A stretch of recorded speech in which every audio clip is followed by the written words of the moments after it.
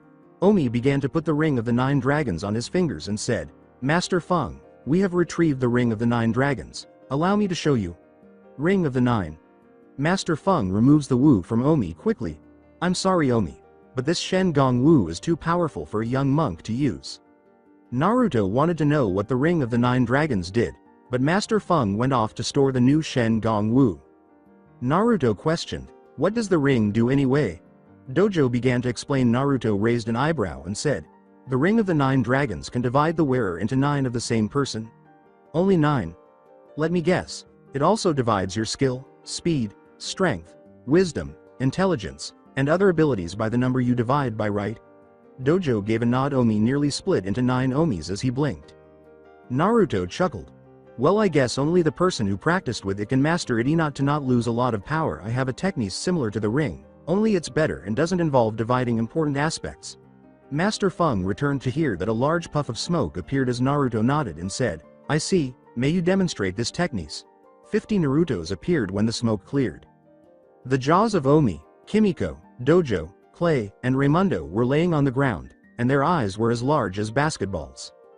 The technology impressed Master Feng. "I see, I presume that some of the Shen Gong Wu match your abilities from your homeworld, I presume?" Naruto gave a nod. "Yeah, if there is a teleporting Shen Gong Wu, people might think you learned the Hiraishin no Jutsu, the techniques of the 4th Hokage, who was also known as Konoha's Yellow Flash Bekatsu. The Hiraishin causes a yellow flash. Well, there was one Shen Gong Wu that Jack can't get. The Golden Tiger Claws is a teleporting Wu, but Omi sent it to the center of the earth so no one could get their hands on it." Omi glanced down at Kimiko. "Something from their earlier Shen Gong Wu hunt came back to Clay. Didn't y'all say y'all could swim in breath in lava and magma? You could easily get that Wu without Jack causing trouble." Now Master Feng was caught off guard. He questioned, "You can survive in molten rock?" As Naruto sheepishly rubbed the back of his head. "Yeah, let's just say I had a sadistic teacher who thought that might be possible due to my affinity for all elements and sub-elements. Apparently it is possible for me to survive in such harsh conditions that no other human can survive. Possibly another ability of my Tenkan chakra."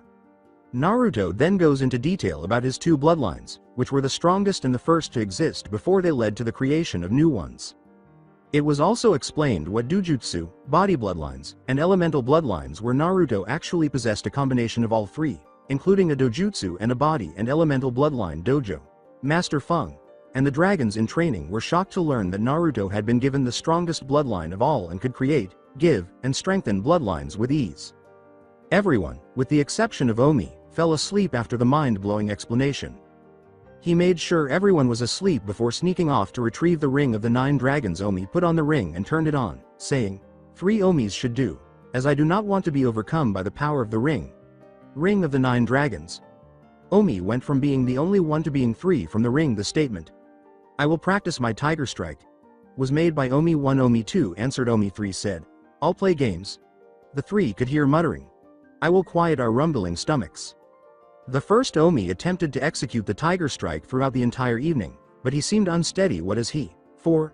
The third Omi was eating cookie dough and apparently lacked self-control. The second Omi was playing a handheld game, but he never advanced past level 1. The 3 Omis met again as the sun was just beginning to rise. They described the events of the night. The room echoed with Master Feng's Omi voice in a panic. The Omi swiftly united the rings to form a single Omi. Once more Master saw Omi as he entered the room. I realized that's probably not what was said in the series, but do you know what happened in the kitchen? Omi gave a headshake. Master Feng nodded and walked away, saying, "No, Master Feng, I was just outside practicing my tiger strike."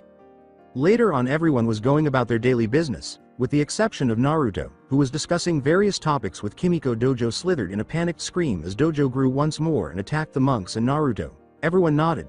A new Wu just went active. The Falcon's Eye. It lets you see through solid objects. In a few mountains. Unfortunately, Dojo struck his head upon landing, which prevented him from tracking the Falcon's Eye. Naruto created clones to lighten the search load, but the group had to disband. Clay and Kimiko agreed to use the clones with arrogance.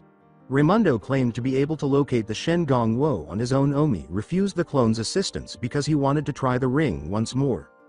Omi ensured that he was by himself. Omi reactivated the ring and divided into 5, saying, "1 Omi is not enough to search this mountain, but 5 is." The Omis agreed, saying that they should locate the thingy. For approximately 5 minutes, "Now go find the thingy." They were easily distracted after they eventually stopped and split up. One of the Omi was playing on the bridge when it broke, sending them falling. Clay caught the bridge and lassoed Omi to keep them from falling, which would have been fatal. Kimiko discovered what she believed to be the original Omi clutching his head in agony. It seems that eating the snow quickly caused him to get brain freeze. Raimundo discovered an Omi picking flowers and sniffing around. A fourth Omi was discovered by Naruto creating snow angels. We got back together, Raimundo remarked. Hey, Omi seems a little off. Kimiko gave a nod. Yeah, I know. Raimundo couldn't understand. Both of them were shocked to see two Omis next to each other and asked, how did you know? Hey was with me. The fourth one was with Naruto, and the third one was brought in by Clay. What the? Why'd I have the feeling he's done something he shouldn't have? Asked Naruto.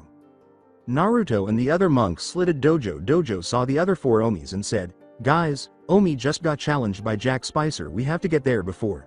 Oh no, Naruto put his palm to his face and said, Omi must have used the ring of the 9 dragons. Great. Right now Omi is as dull as a sack of hammers, and one of the sacks of hammers is challenging Jack. Everyone rushed to the location of the Falcon's Eye, and the 5th Omi. The Xiaolin showdown started as soon as they arrived. Cue the flashes for the showdown. Omi 5 was dressed in winter attire, complete with an animal helmet, an orange-red winter jacket, black snow pants, yellow boots, and purple gloves, as the mountain developed a snowboarding obstacle course. Jack was still dressed in his gothic attire. Jack yelled, Gong Yi Tenpai. As he took off, Omi 5 simply slid through the course after putting on the snowboard. Since I can't type the rest for annoyances, anyone who watches Xiaolin Showdown should be aware of how this ended. Omi 5 was near the Falcon's Eye, but the opportunity was lost when the snowboard began to descend the finishing point and return to the course. The showdown was being watched by Kimiko, Raimundo, Naruto, Clay, Dojo, and Omi's 1-4, but the Omi clones were behaving like children and yelling. They kept saying, we want to play now, we want to play now. We want to play now. The 4 Omis moved toward the one in the showdown as the cliff they were on cracked and collapsed. After colliding, the 5 Omis were buried beneath a mound of snow. Naruto remarked, that must hurt in the morning. The others gave a nod. Like a daisy in spring, the original Omi emerged from the present when a bright yellow light in the shape of Omi appeared. A square of 9 dots in 3-row formations glowed from Omi's forehead as she said, Jack Spicer, it's time to take this showdown to the next level. Omi was tearing up the course as soon as he got back on his snowboard on the hilltop where the Shengong Wu was. Jack Spicer swiftly seized it before Omi could, sending Omi hurtling past him and into a rock wall. Cue flashes of the final showdown. Jack had a fit of laughter. Haha, so long Xiaolin losers, as I, evil boy genius Jack Spicer, now has the Falcon's Eye and the ring of the 9 dragons. I the master of... Jack was startled by Naruto when Naruto threw a red beam of energy at Jack. The evil boy screamed like a little girl. No offense to any ladies reading. And took off. The master of long-winded speeches, eat this sucker, Chaos Blast. Kimiko gave Naruto a look. Omi was still upset about losing the showdown, but she was shocked by the attack Naruto used on Jack to force him to flee so fast. Clay and Dojo agreed, saying, you have got to make a list of what weapons, attacks, defenses, abilities, and whatever you can use. That last attack was awesome.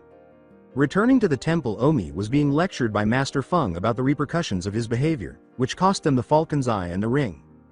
After the lecture, Clay, Kimiko, Raimundo, and Naruto walked to Omi. Clay inquired, you feelin' okay, partner? Omi gave a nod. Yes, but I have been acting most irresponsible. We lost the ring and the Falcon's Eye. Naruto laughed until they got it. The young monks were perplexed. Well, at least Jack has the ring. With a sudden change in attitude, Omi exclaimed joyfully, Jack Spicer has the ring of the 9 dragons. Jack's hideout. You get the idea. 9 Jacks were running around, smashing, destroying, hanging, swinging, eating, and so on. When Jack first returned, he tried out the ring and ended up hurting himself, which is what's causing the current chaos. The Jacks ignored Wuya's yell. Jack, stop fooling around and get back to finding that power source now. Because their brains are as big as a walnut right now. Wuya growled angrily and walked out of the room. Wuya recalls what a blonde-haired, whisker-faced boy had done to Jack earlier, or nearly done. This boy, whoever he is very powerful. Is he the person I sensed? That energy earlier was the same as the attack he used. Wuya laughed the rest of the way out of the hallway before heading to find Catnap for assistance. Whoever this boy is, I will have him, and when I get my body back, he can be my plaything, possibly giving me powerful descendants. In Konoha, Ino was employed at her family's store. I don't think so. Naruto had a secret all of his life, which explains why he was treated poorly when Sakura entered the room with a worried expression. Ino snapped out of her reverie. I thought they were trying to kill him when he did pranks, but it was because of the damn fox. Sakura frantically asked, Ino, have you seen Naruto anywhere? With a furious expression, Ino shook her head. Sakura panicked, wondering if Ino had discovered what she had done to Naruto. No, but if I did, why would I want to tell you, so you can hurt him some more? Ino was giving Sakura a really hateful look. Tsunade-sama told me what you did to Naruto. Even if I did know where he is now, you wouldn't be able to talk to him. Sakura attempted to defend herself by saying, but Ino, I'm trying to find him so I can apologize to him.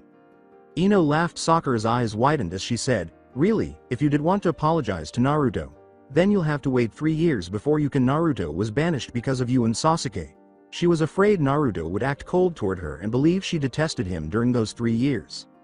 Sakura sobbed as she ran home and went to sleep, saying, it's my fault. Maybe he would still be here if I hadn't been so selfish and wanting Sasuke.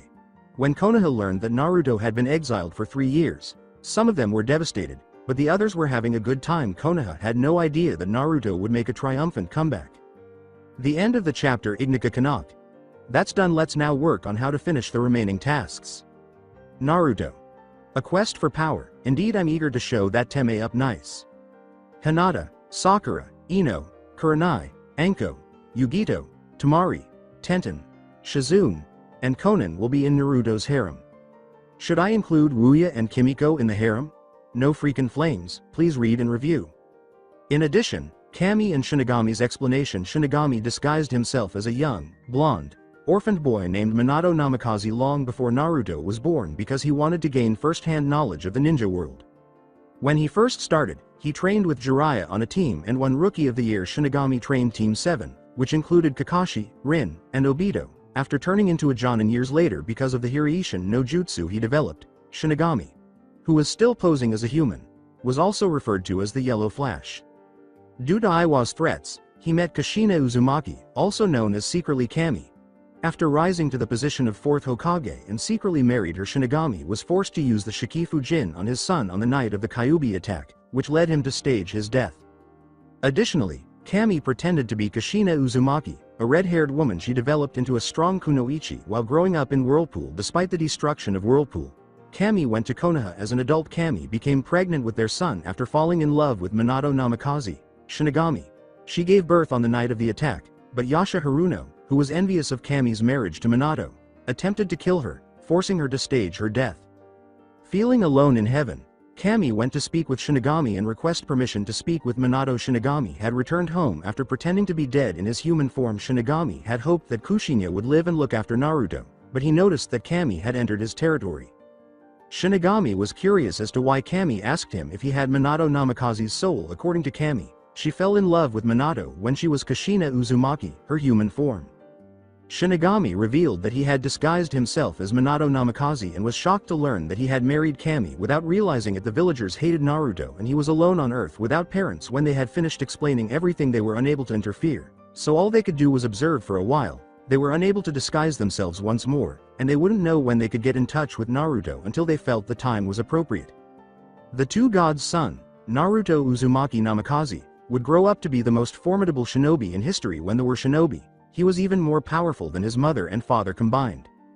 Konoha. After being discharged from the hospital, Sasuke was incensed that Naruto had defeated him at the Valley of the End. He was curious as to what jutsu Naruto used to defeat him and where Naruto obtained that red chakra. Some advice for the emo in this story: get over it. Sasuke desired that power because he believed it would make him unstoppable.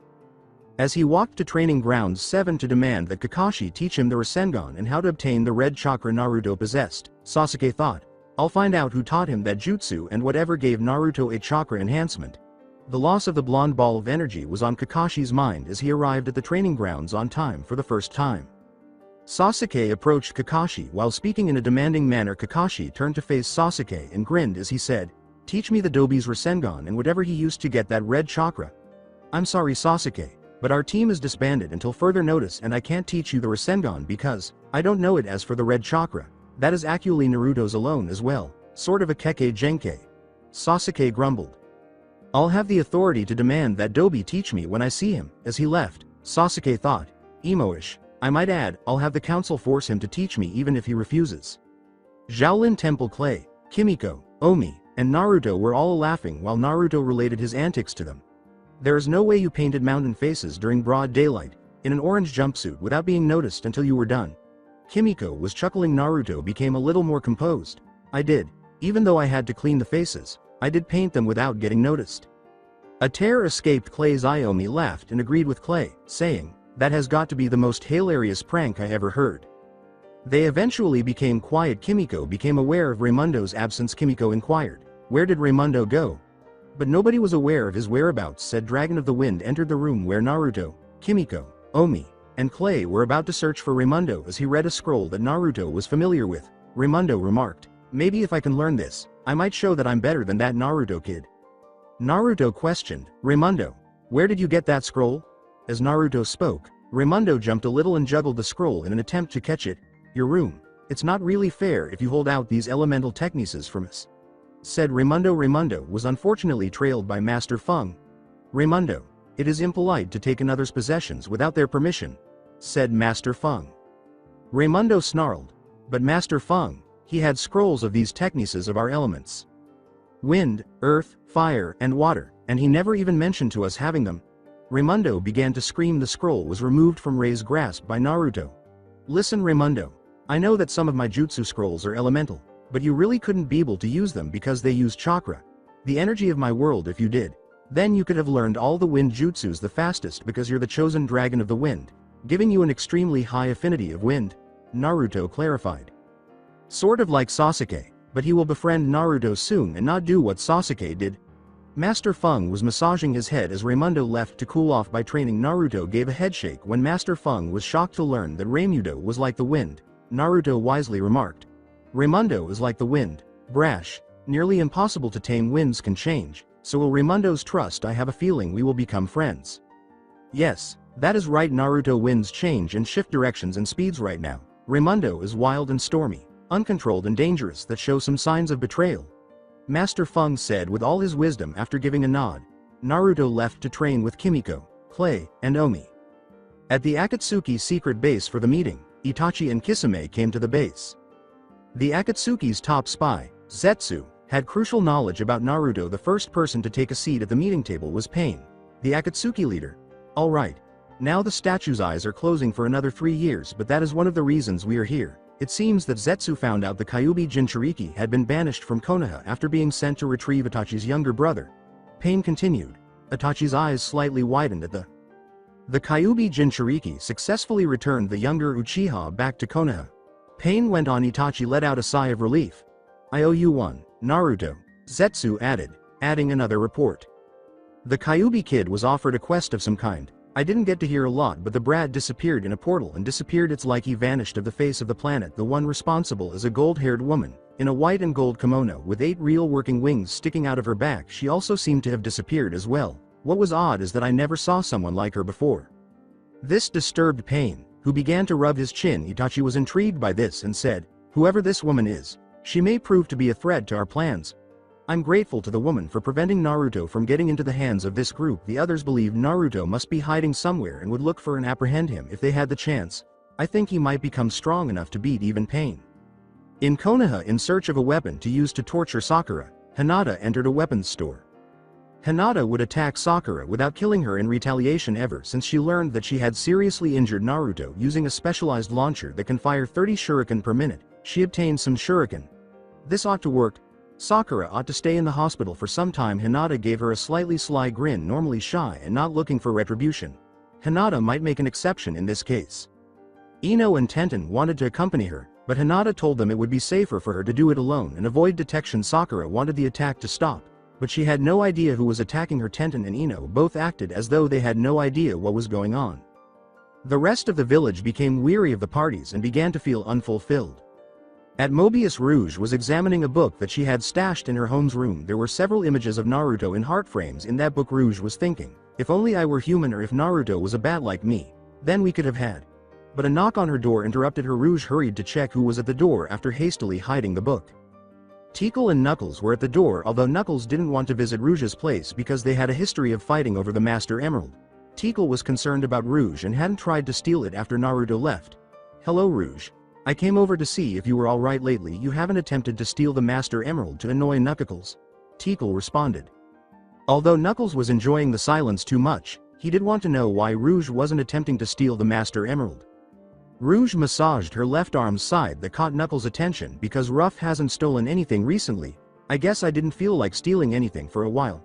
He must discover the cause of this. Rouge invited the two echidnas to her home so they could have a drink. Knuckles used the opportunity to take a look around, beginning in Rouge's bedroom, while Rouge and Tikal went into the kitchen to make drinks. Knuckles cautiously opened the door and looked around, finding something that explained Rouge's recent actions. Where would I be if I were a diary or something? Knuckles asked himself. Surveying his surroundings, Knuckles searched the bookshelves, closets, and beneath the bed, but he couldn't find anything. My love was written in the center of a pink book with a heart on it, and Knuckles became agitated and punched a pillow away from the bed. Knuckles picked up the book and began to look through it, grinning evilly when he noticed that it was full of images of Naruto in heart frames. Hello. What's this? He asked. Knuckles grinned broadly and said, This is too rich, I have got to tell the others. Behind Knuckles, a female voice asked, Tell the others what? Knuckles? Somehow avoiding whiplash, Knuckles turned his head quickly and saw Tikal tapping her foot and crossing her arms. Knuckles began to defend himself. I only wanted to know why Rouge was acting strangely. This book told me why, and I am so going to tell the others Rouge's biggest secret. Tikal said. Glaring at Knuckles, Knuckles debated whether to reveal Rouge's lustful crush on Naruto or to keep it a secret from the other person. Put the book back and you will not tell anyone about anything you saw in that book. Knuckles jumped out the window, glided to the ground, and ran away, saying, I guess I should later. Tikal cursed herself for falling for Knuckles' escape maneuver and rushing to inform Rouge of what had transpired. Simply put, Rouge was enraged and rushed out the door while holding Tikal's arm in the other hand. Man, I swear women get superpowers when they're angry. Knuckles had a significant advantage, but Rouge was catching up. At the park, Knuckles located the others. Knuckles waved Rouge's book and yelled, Hey guys, you're not going to believe this. Awakened from his treetop slumber, Shadow scowled at Knuckles. Knuckles snarled at Shadow, What? You're about to admit that your fur color is really pink. No, my fur is naturally red and that's not why I'm here. This book hold a crush of Rouge's. Do you want to know who Rouge has a crush on? Amy let out a gasp. Cream yelled in agreement, Knuckles, you took Rouge's diary? That's mean. Knuckles gave them a blank stare.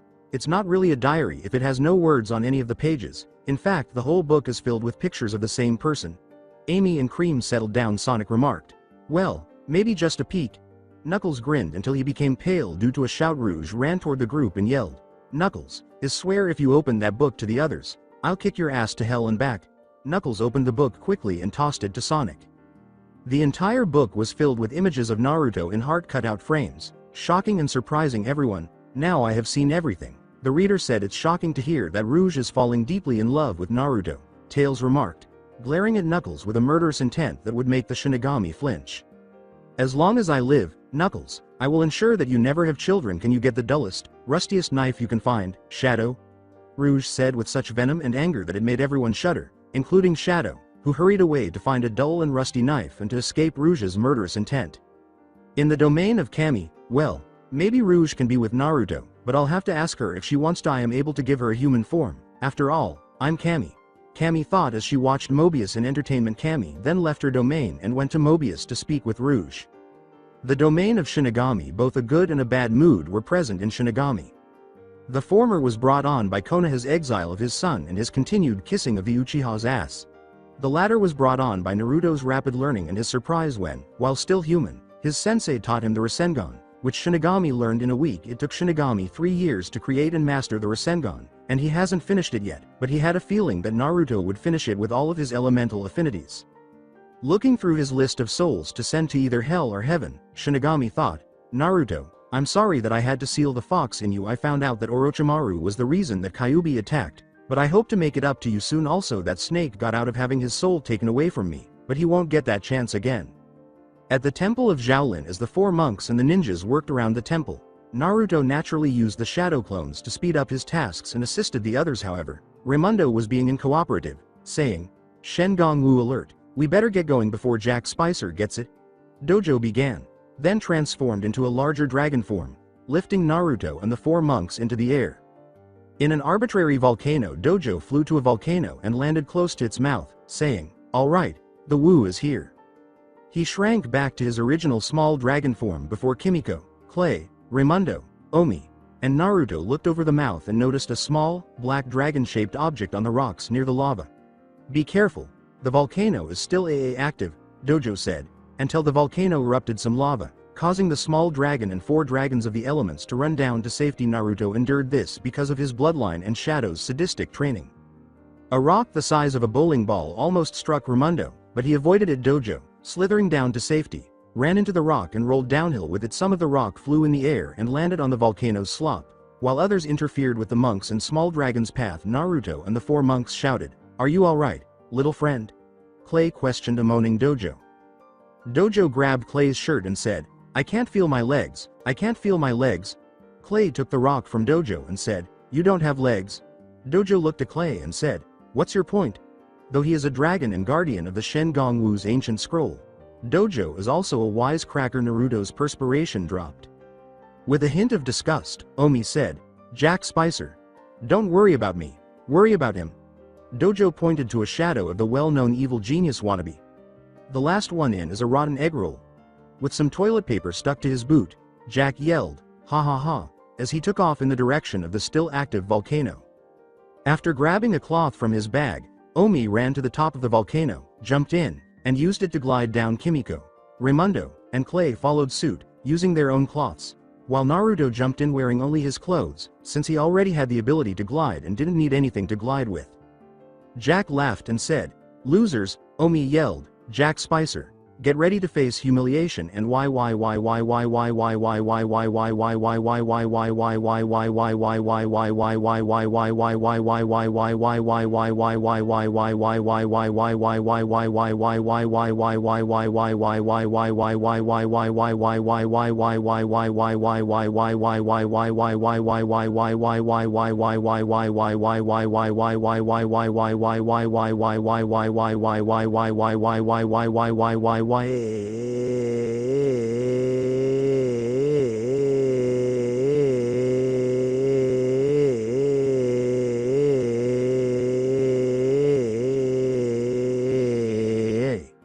Omi was perplexed by what transpired above the volcano. What happened? While both Clay and Naruto were gliding through the flying smoke to get the Wu, Kimiko responded, "The heat drafts are too strong and we're too light." "We are, but not Clay and his Texas-sized butt," Raimundo added. "Naruto is also down there because he's not using these cloths to glide." Jack grinned and said, "It looks like this round goes to Heli Pack." Jack. He grabbed the Wu and was ready to leave, but Clay released one side of his cloth and grabbed Jack's legs. "Howdy, you dirty snake," Clay said, and Jack was irritated. "Hey, let go. Let go, not until you hand over that they're Shen Gong Wua," Clay said, just before a cooled lava spike struck him in the back. "Are you okay, Clay?" As he landed flat on top of the spike, Naruto said, "Yeah, I'm okay, but stop Jack from taking the Wu," Clay replied, and Naruto jumped off to find Jack and retrieve the Wu. Omi, Kimiko, and Raimundo released a corner of their gliding cloth and said, What did I miss?" When he finally reached the volcano's mouth, Dojo asked, and the 3 other monks went past him to go inside to assist Clay. While he was sliding down the rock, his backpack straps tore and he fell into the lava. A bottle of hot sauce began to heat up and explode as Clay's bag began to burn away, sending Clay skyward. "Hooah!" Omi grabbed Clay before he could fall into the lava, and he, Raimundo, and Kimiko each grabbed a corner as they headed up the volcano's summit. Jack had already flown out of the volcano, which caused Naruto to run up the side of the rocky wall. The Omi, Kimiko, Clay, Raimundo, and Naruto arrived at the top and watched Jack take off, but before they could do so, Dojo appeared to tremble a little and only coughed up ash and soot, and a cloud of soot struck the 4 monks riding the heat drafts. When Naruto arrived at the top, Jack was laughing at Dojo's misfortune as he took off. As he threw a red Chaos Emerald that landed back in his hand, Naruto said, "I can catch up to him." Omi produced a small red and yellow coin and said, "Take this if you get into a Xiaolin showdown with Spicer." Naruto nodded and said, "Thanks, now watch this. I promise that this will be awesome." "Chaos control," Naruto uttered before leaping and taking off in a beam-like trajectory due to a golden yellow energy. After canceling the chaos control and spinning around to grab the Shen Gong Wu, Jack thought he heard something and saw Naruto come at him quickly, slapping it out of his hands. Okay, said Jack. Jack declared, "I'm already calling a Xiaolin showdown. My Falcon's Eye against your Mantis flip coin. First one to grab this handsome dragon wins." Naruto grinned and said, "Easy, Alright. Let's go. Naruto and Jack landed on the volcano's mouth. Xiaolin Showdown. Flashes of Showdown lava pillars appeared, cooled rapidly, and began to crumble. Gong Yi Tenpai. Jack and Naruto both said this at the same moment. Jack fled on his helipack, and Naruto leapt off and landed on another collapsing pillar just as they were ready to seize the black dragon-shaped Wu. They collided, and the pedestal the Wu was on fell into the lava. Falcon's Eye. Jack used the Wu he wagered to locate the dragon Wu, but Naruto had another idea. I'm not letting you get the Wu, Spicer, Naruto said and dove into the lava. What? Is he crazy? AW, crud? Jack yelled, but as soon as he saw the dragon, he also saw Naruto swimming in the direction of the Wu. Unharmed by the heat from the molten rock, Naruto swiftly ended the battle by grabbing the black dragon Shen Gong Wu. Flashes of Showdown ending and reaching the temple. Master Feng remarked, "How can that be? There is nothing about a black dragon in the ancient scroll of the Shen Gong Wu. Could Dojo have made an error? Have you determined the dragon's purpose?" Omi and Kimiko inquired. Naruto rubbed his chin, sensing that something strange was happening. "No way, sister. I'm telling ya the black dragon is 100% Shen Gong Wu." Dojo responded. Master Feng inquired. Master Feng returned the black dragon to Omi, who said, "No, Master Feng, its power remains a mystery. No matter, I am certain the black dragon's true nature will be revealed in time." Raimundo said sarcastically and rudely, "Great, another dragon that's useless in a fight." Kimiko laughed at this. "Useless? No way. My fighting skills are insane. Back me up, Clay."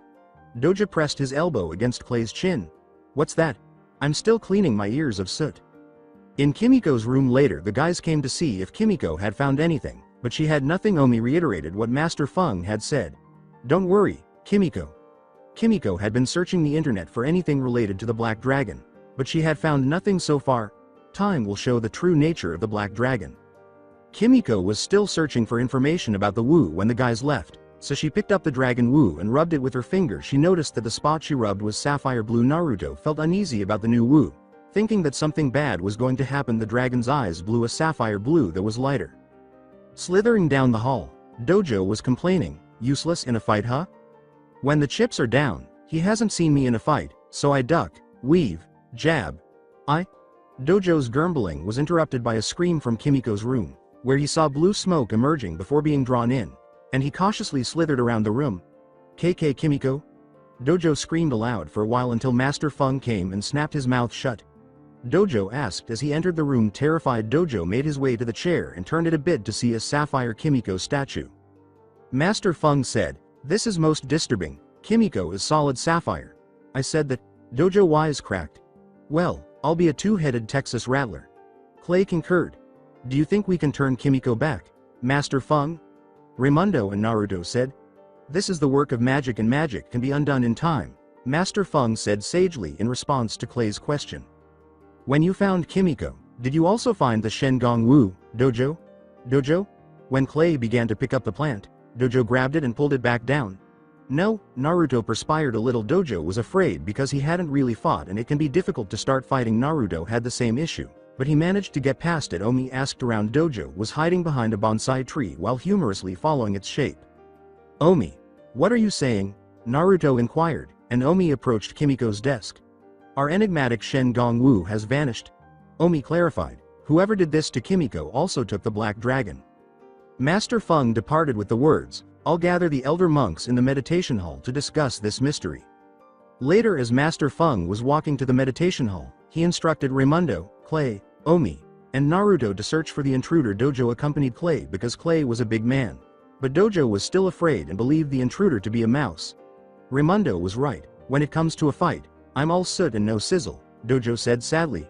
"Don't let Raimundo get you down. You have an internal fire that is just waiting to be extinguished." Dojo started crying. "You think?" As he pulled a bottle of hot sauce from his hat, Clay said, "Sure, and if you need any help finding your sizzle, just hit my stash of Grandpappy's Texas 10-horn sizzlin' salsa sauce."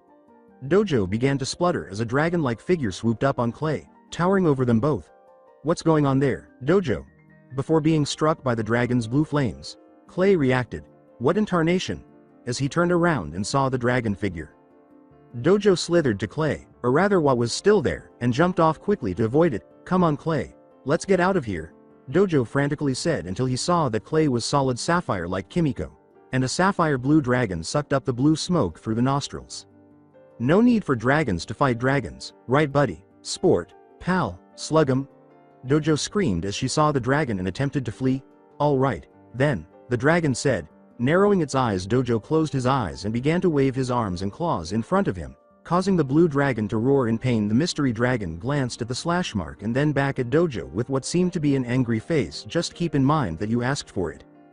Dojo screamed like a terrified woman and ran away before the dragon's flames struck him. Dojo struck both Omi and Raimundo, and Naruto only showed up a few seconds later because he was on the opposite side of the temple. We heard a little girl cry in distress. Have you met the trespasser? In front of Omi, Dojo leapt back and repeatedly said, and get this, the intruder didn't steal the dragon. The intruder is the dragon. Raimundo, Omi, and Naruto leapt out to fight, but they all gasped in surprise when they saw a sapphire clay. Is it gone? Peeking around a corner, Dojo said, yep, as well as clay. Naruto replied, how could one little black dragon do this? Raimundo inquired. Soot. The dragon was covered in volcanic soot. Naruto and Raimundo said simultaneously, that's why we couldn't find anything in the Shengongwu scroll. It's not a black dragon at all. Omi was tapping at his chin until he thought of the answer. It's not so little anymore, it's sort of a big, blue, fire-breathing dragon. Dojo said, it's blue? Omi corrected him, saying, not just blue, sapphire. In the room with scrolls, after searching the scroll, Naruto and Dojo, the two surviving monks in training, discovered information about a Wu known as the Sapphire Dragon. The Sapphire Dragon is the most dangerous Shengong Wu, used only as a last resort, and the guy next door, the old lady down the street, the kids in the playground. Naruto read, and it will turn your enemy into a sapphire statue. Raimundo went on. Everyone, good, evil, or indifferent to Sapphire, and with each new victim, it grows more powerful. Dojo concluded. Omi began, we have to stop it before what? Omi yelled and leapt on the desk when Raimundo asked, before everyone on Earth is turned to Sapphire. Naruto responded, I agree with Omi, we have to stop it before the Earth is turned into a sapphire planet.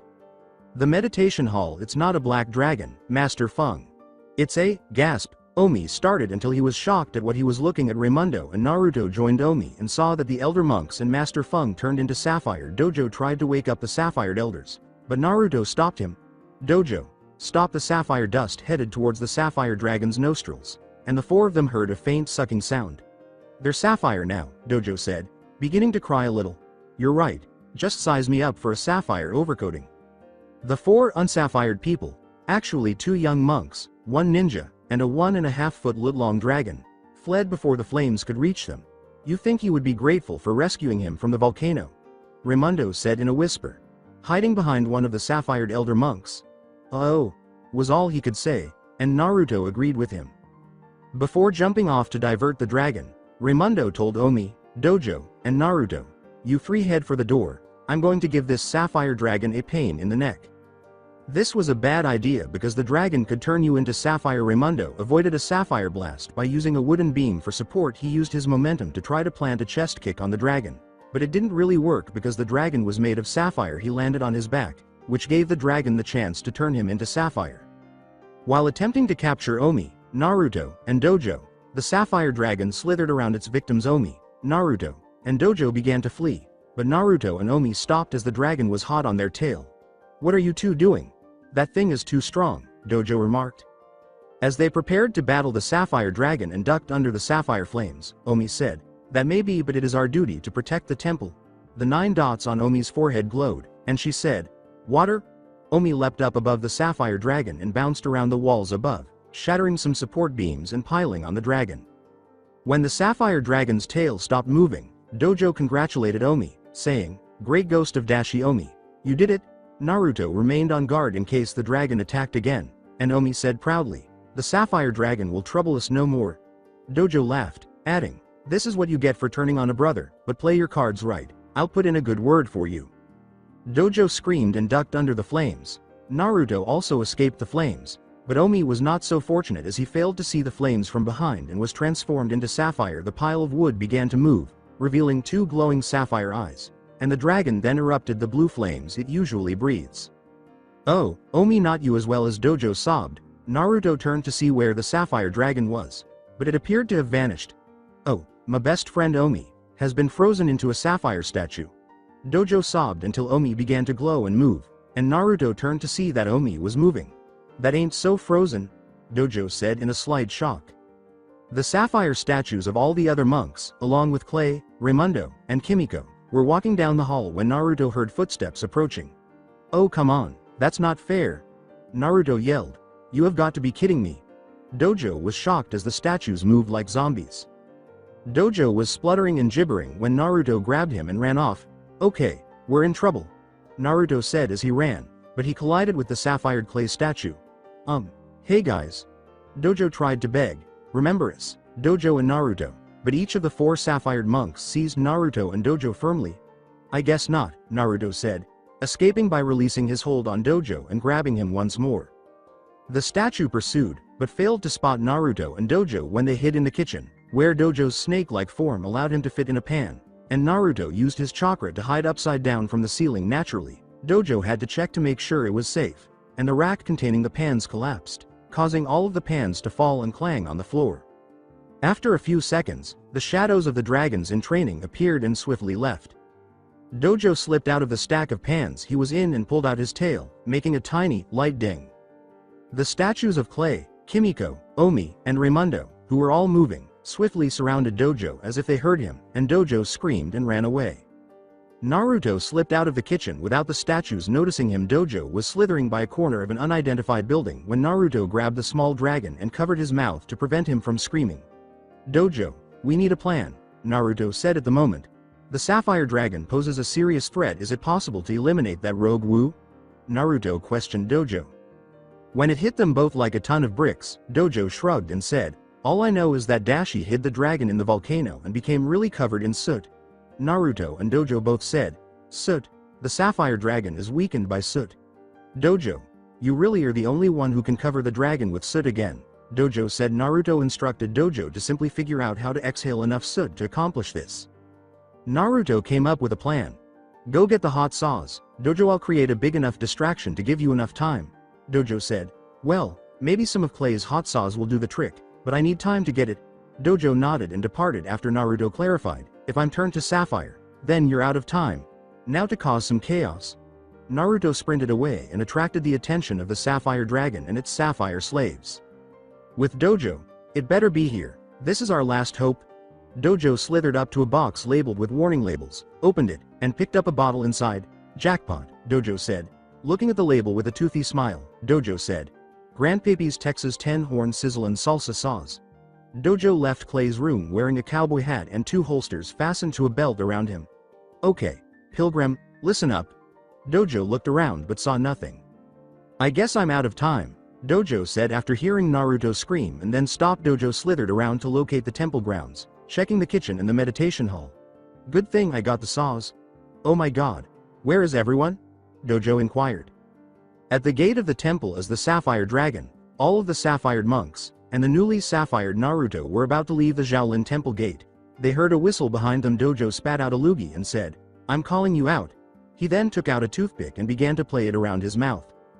Dojo kept playing with the toothpick until it became lodged in his mouth, at which point he turned his head and removed it with minimal discomfort as the Sapphire Dragon snorted out a puff of dark sapphire smoke from its nostrils. As Dojo picked up one of the bottles and began to drink, the Sapphire Dragon continued to stare down and exhaled a faint sapphire blue flame from its right nostril as the dragon approached him. Dojo finished the first bottle and began the second. The sapphire flames erupted from the Sapphire Dragon, attempting to turn Dojo into sapphire, but Dojo felt a burning pressure inside him and coughed up a massive stream of red fire. Easily overpowering the Sapphire Dragon's attack, Dojo was pushed back to the wall from the fire and continued the large burst of fire that seemed to never end. Dojo nearly finished the second bottle and began to perspire and cry from the heat of the saws. Almost everyone was left wondering how they got to where they are, and Naruto knew what had happened when he saw the dragon covered in soot once more and Dojo against the wall. The Sapphire Dragon's attack was completely overwhelmed and engulfed by Dojo's fire stream. Covering it up with soot once more, the dragon then scurried into a babble once more. Clay added, I always knew he had a real fire brewing in him, about 16 ounces to be exact. Dojo then slithered up to the group, holding a bottle of Clay's sauce, and blew into it. I believe we owe our salvation to Dojo, Dojo said, spinning the bottle until it flew out his claws. landing it on Master Feng's finger. Vault of Shen Gong Wu, that's it, then another harmless babble? Dojo inquired, the Sapphire Dragon will no longer bother us. Omi responded in his customary sage voice, all right, let me get you started. I hate to admit it but, Dojo said cheerfully, and Raimundo sighed. I hate to admit it but, Dojo totally saved the day. Raimundo said the last part rather hastily. More than that, you saved the world. Kimiko corrected. All by yourself. Omi concluded. It's true, Dojo said sheepishly. I was thinking that I would be a chosen one like you guys. You? A dragon? Aren't you already one? Inquired Omi in a perplexed manner. Raimundo smirked as he said, no, I mean a dragon warrior. Kimiko said, okay, Sutha. I'm maybe the chosen dragon of fire. Like you guys? Dojo countered. Sorry, positions filled? Dojo inquired. I think I could get used to this, although after what happened, I don't think life would be the same for me. Naruto thought as he waited for the monks to leave the vault, listening to the conversation. In Mobius, Rouge had some hedge clippers and was pursuing Knuckles, who was sort of running for his life to save the baby maker. Knuckles, get your red ass back here. Rouge said. Everyone watching was perspiring. I feel sorry for Knuckles, although he does deserve this for going through Rouge's stuff.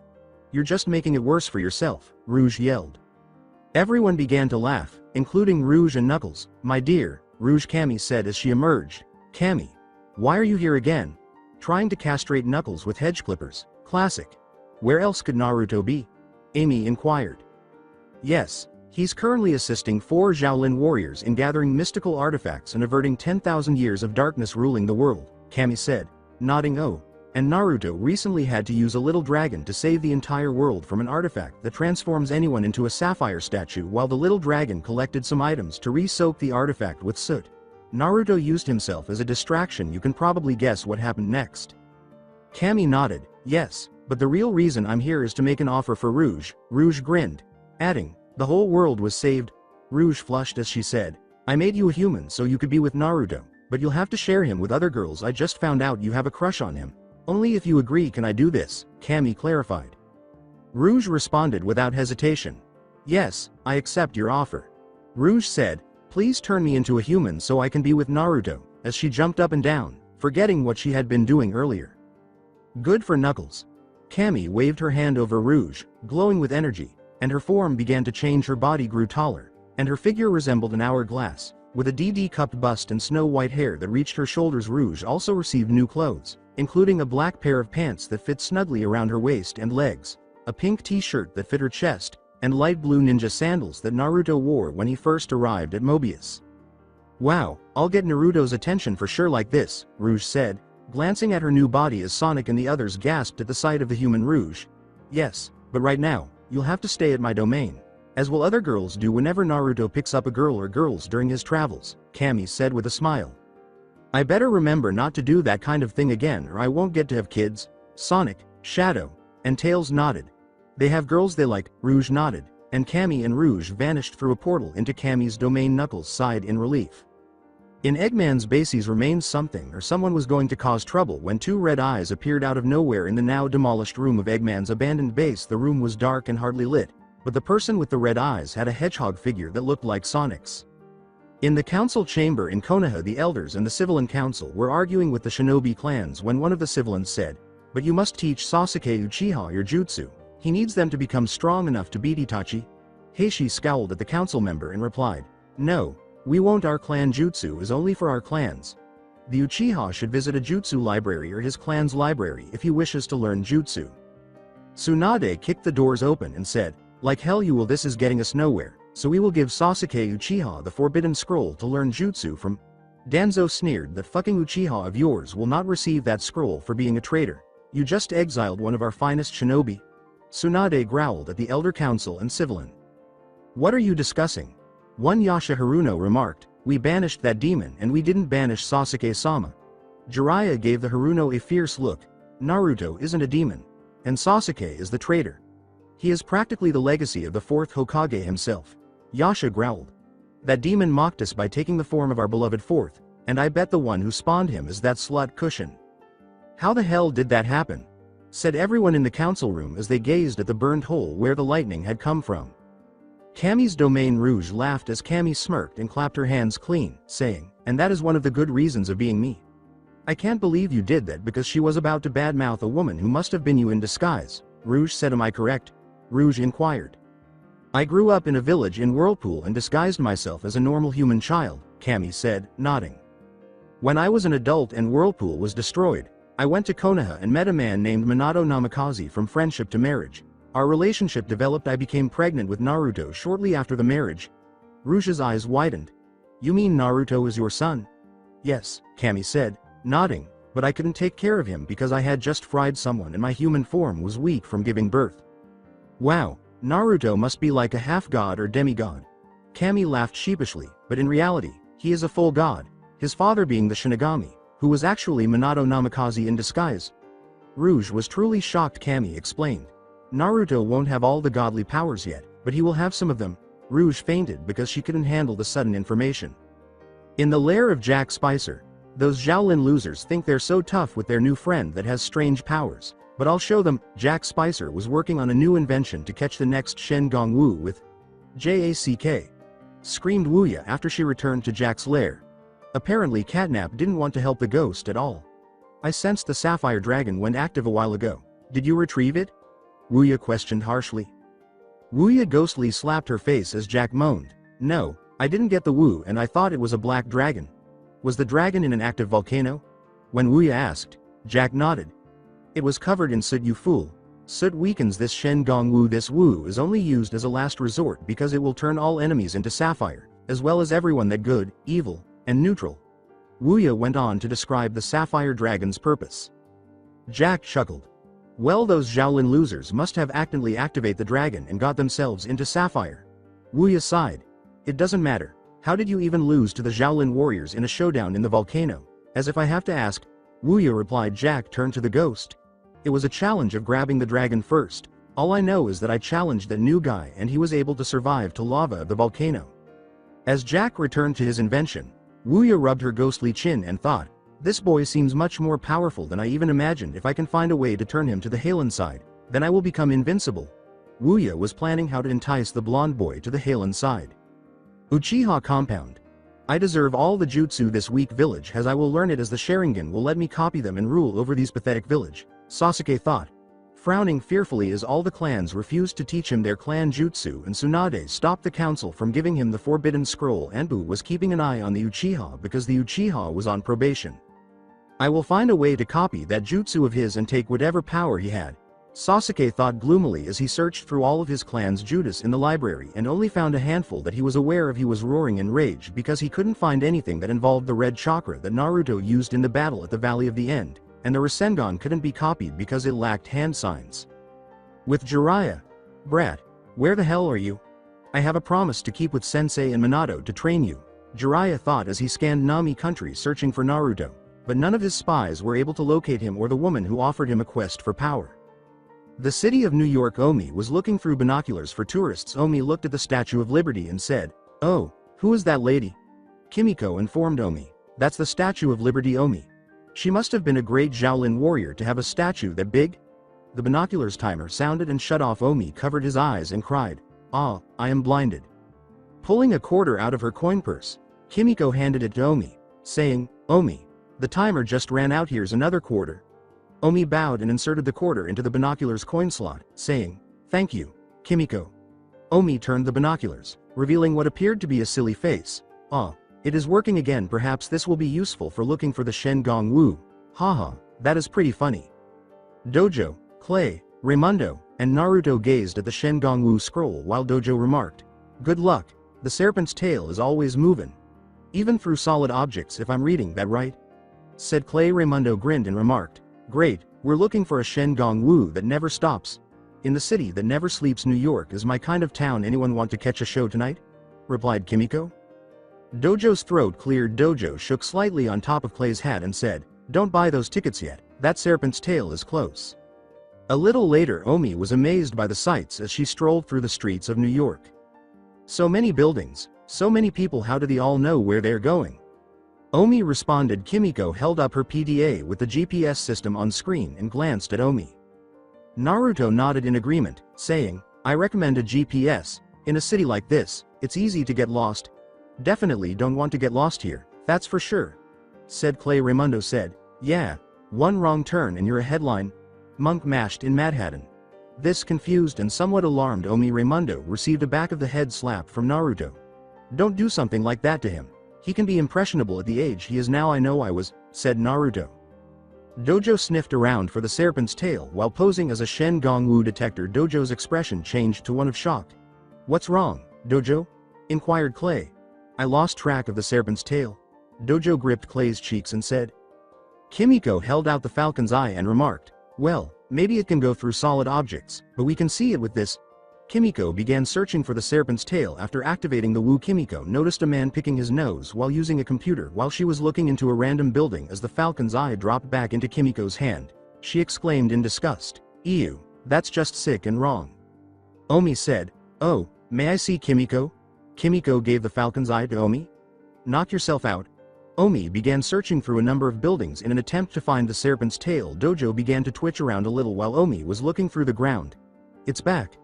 Dojo angrily exclaimed. The serpent's tail went by them, and Omi saw it. Omi shouted, great ghost of Dashi, the serpent's tail, and began pursuing the Wu. To keep Omi out of trouble and in sight, the other followed him. Omi was following the underground Wu, avoiding crowds of people running around a corner. Omi headed for a walkway that was currently congested. Another stream of traffic was approaching, but Omi leapt over the first one. Raimundo exclaimed in terror. Aye, that little dude is about to be squishy fighty. Kimiko cried out. Omi. Before Omi was hurt or killed, Naruto was ready to dash over and seize him. Omi leapt off the hood of another car, dodging the approaching vehicle. After some car hopping, Omi managed to reach the opposite side of the road and kept pursuing the Shen Gong Wu. Naruto, Kimiko, Clay, and Raimundo were able to pass the crosswalk when the light changed. When they came to a halt and searched for Omi, Naruto inquired, where did he go? This way.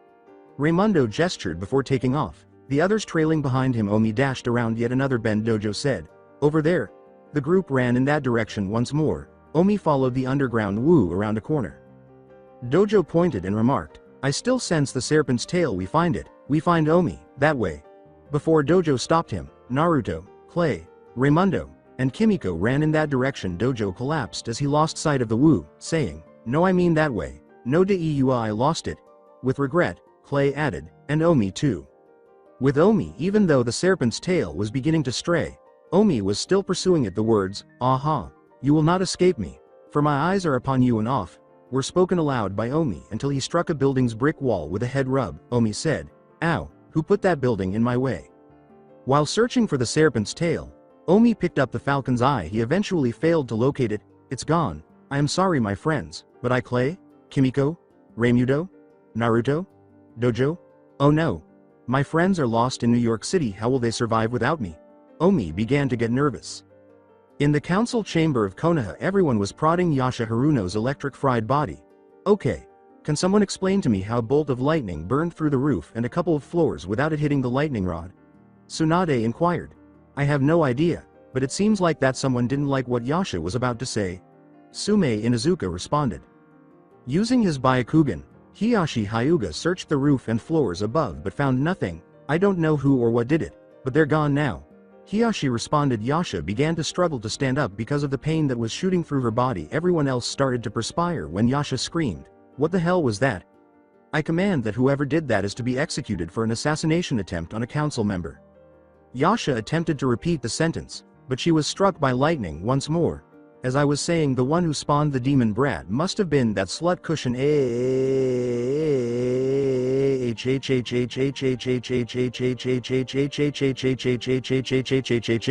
She said this time, however.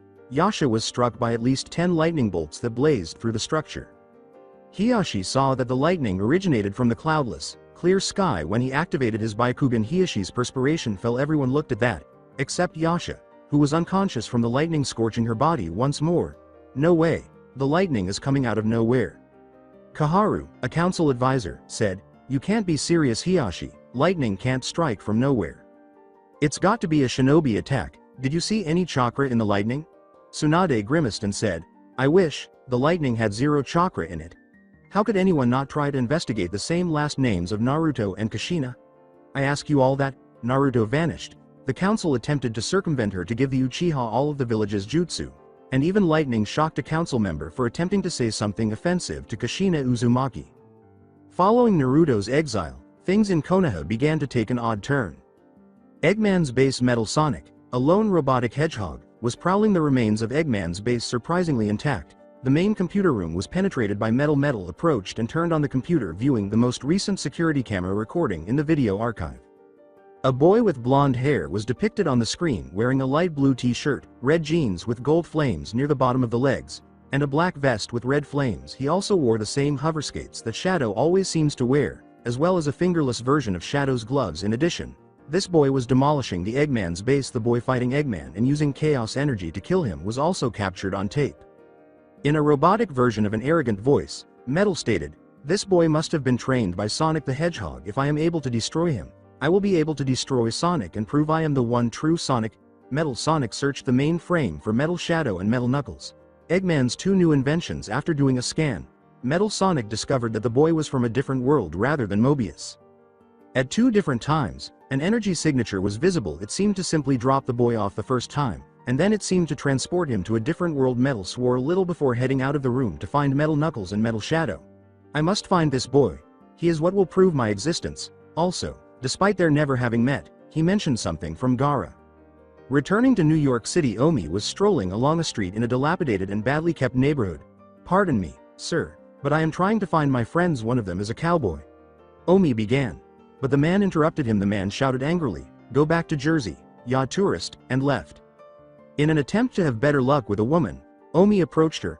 "Pardon me, good lady, I'm trying to find my—" Omi was interrupted once more. The woman's voice was warning and paranoid as she said, "I got mace." Omi pulled out the falcon's eye and said, "Okay, I'll mace with you. I got Shen Gong Wu." The woman screamed for the police and fled in a panic. Behind Omi, a stranger remarked, "Don't mind her, she's crackers."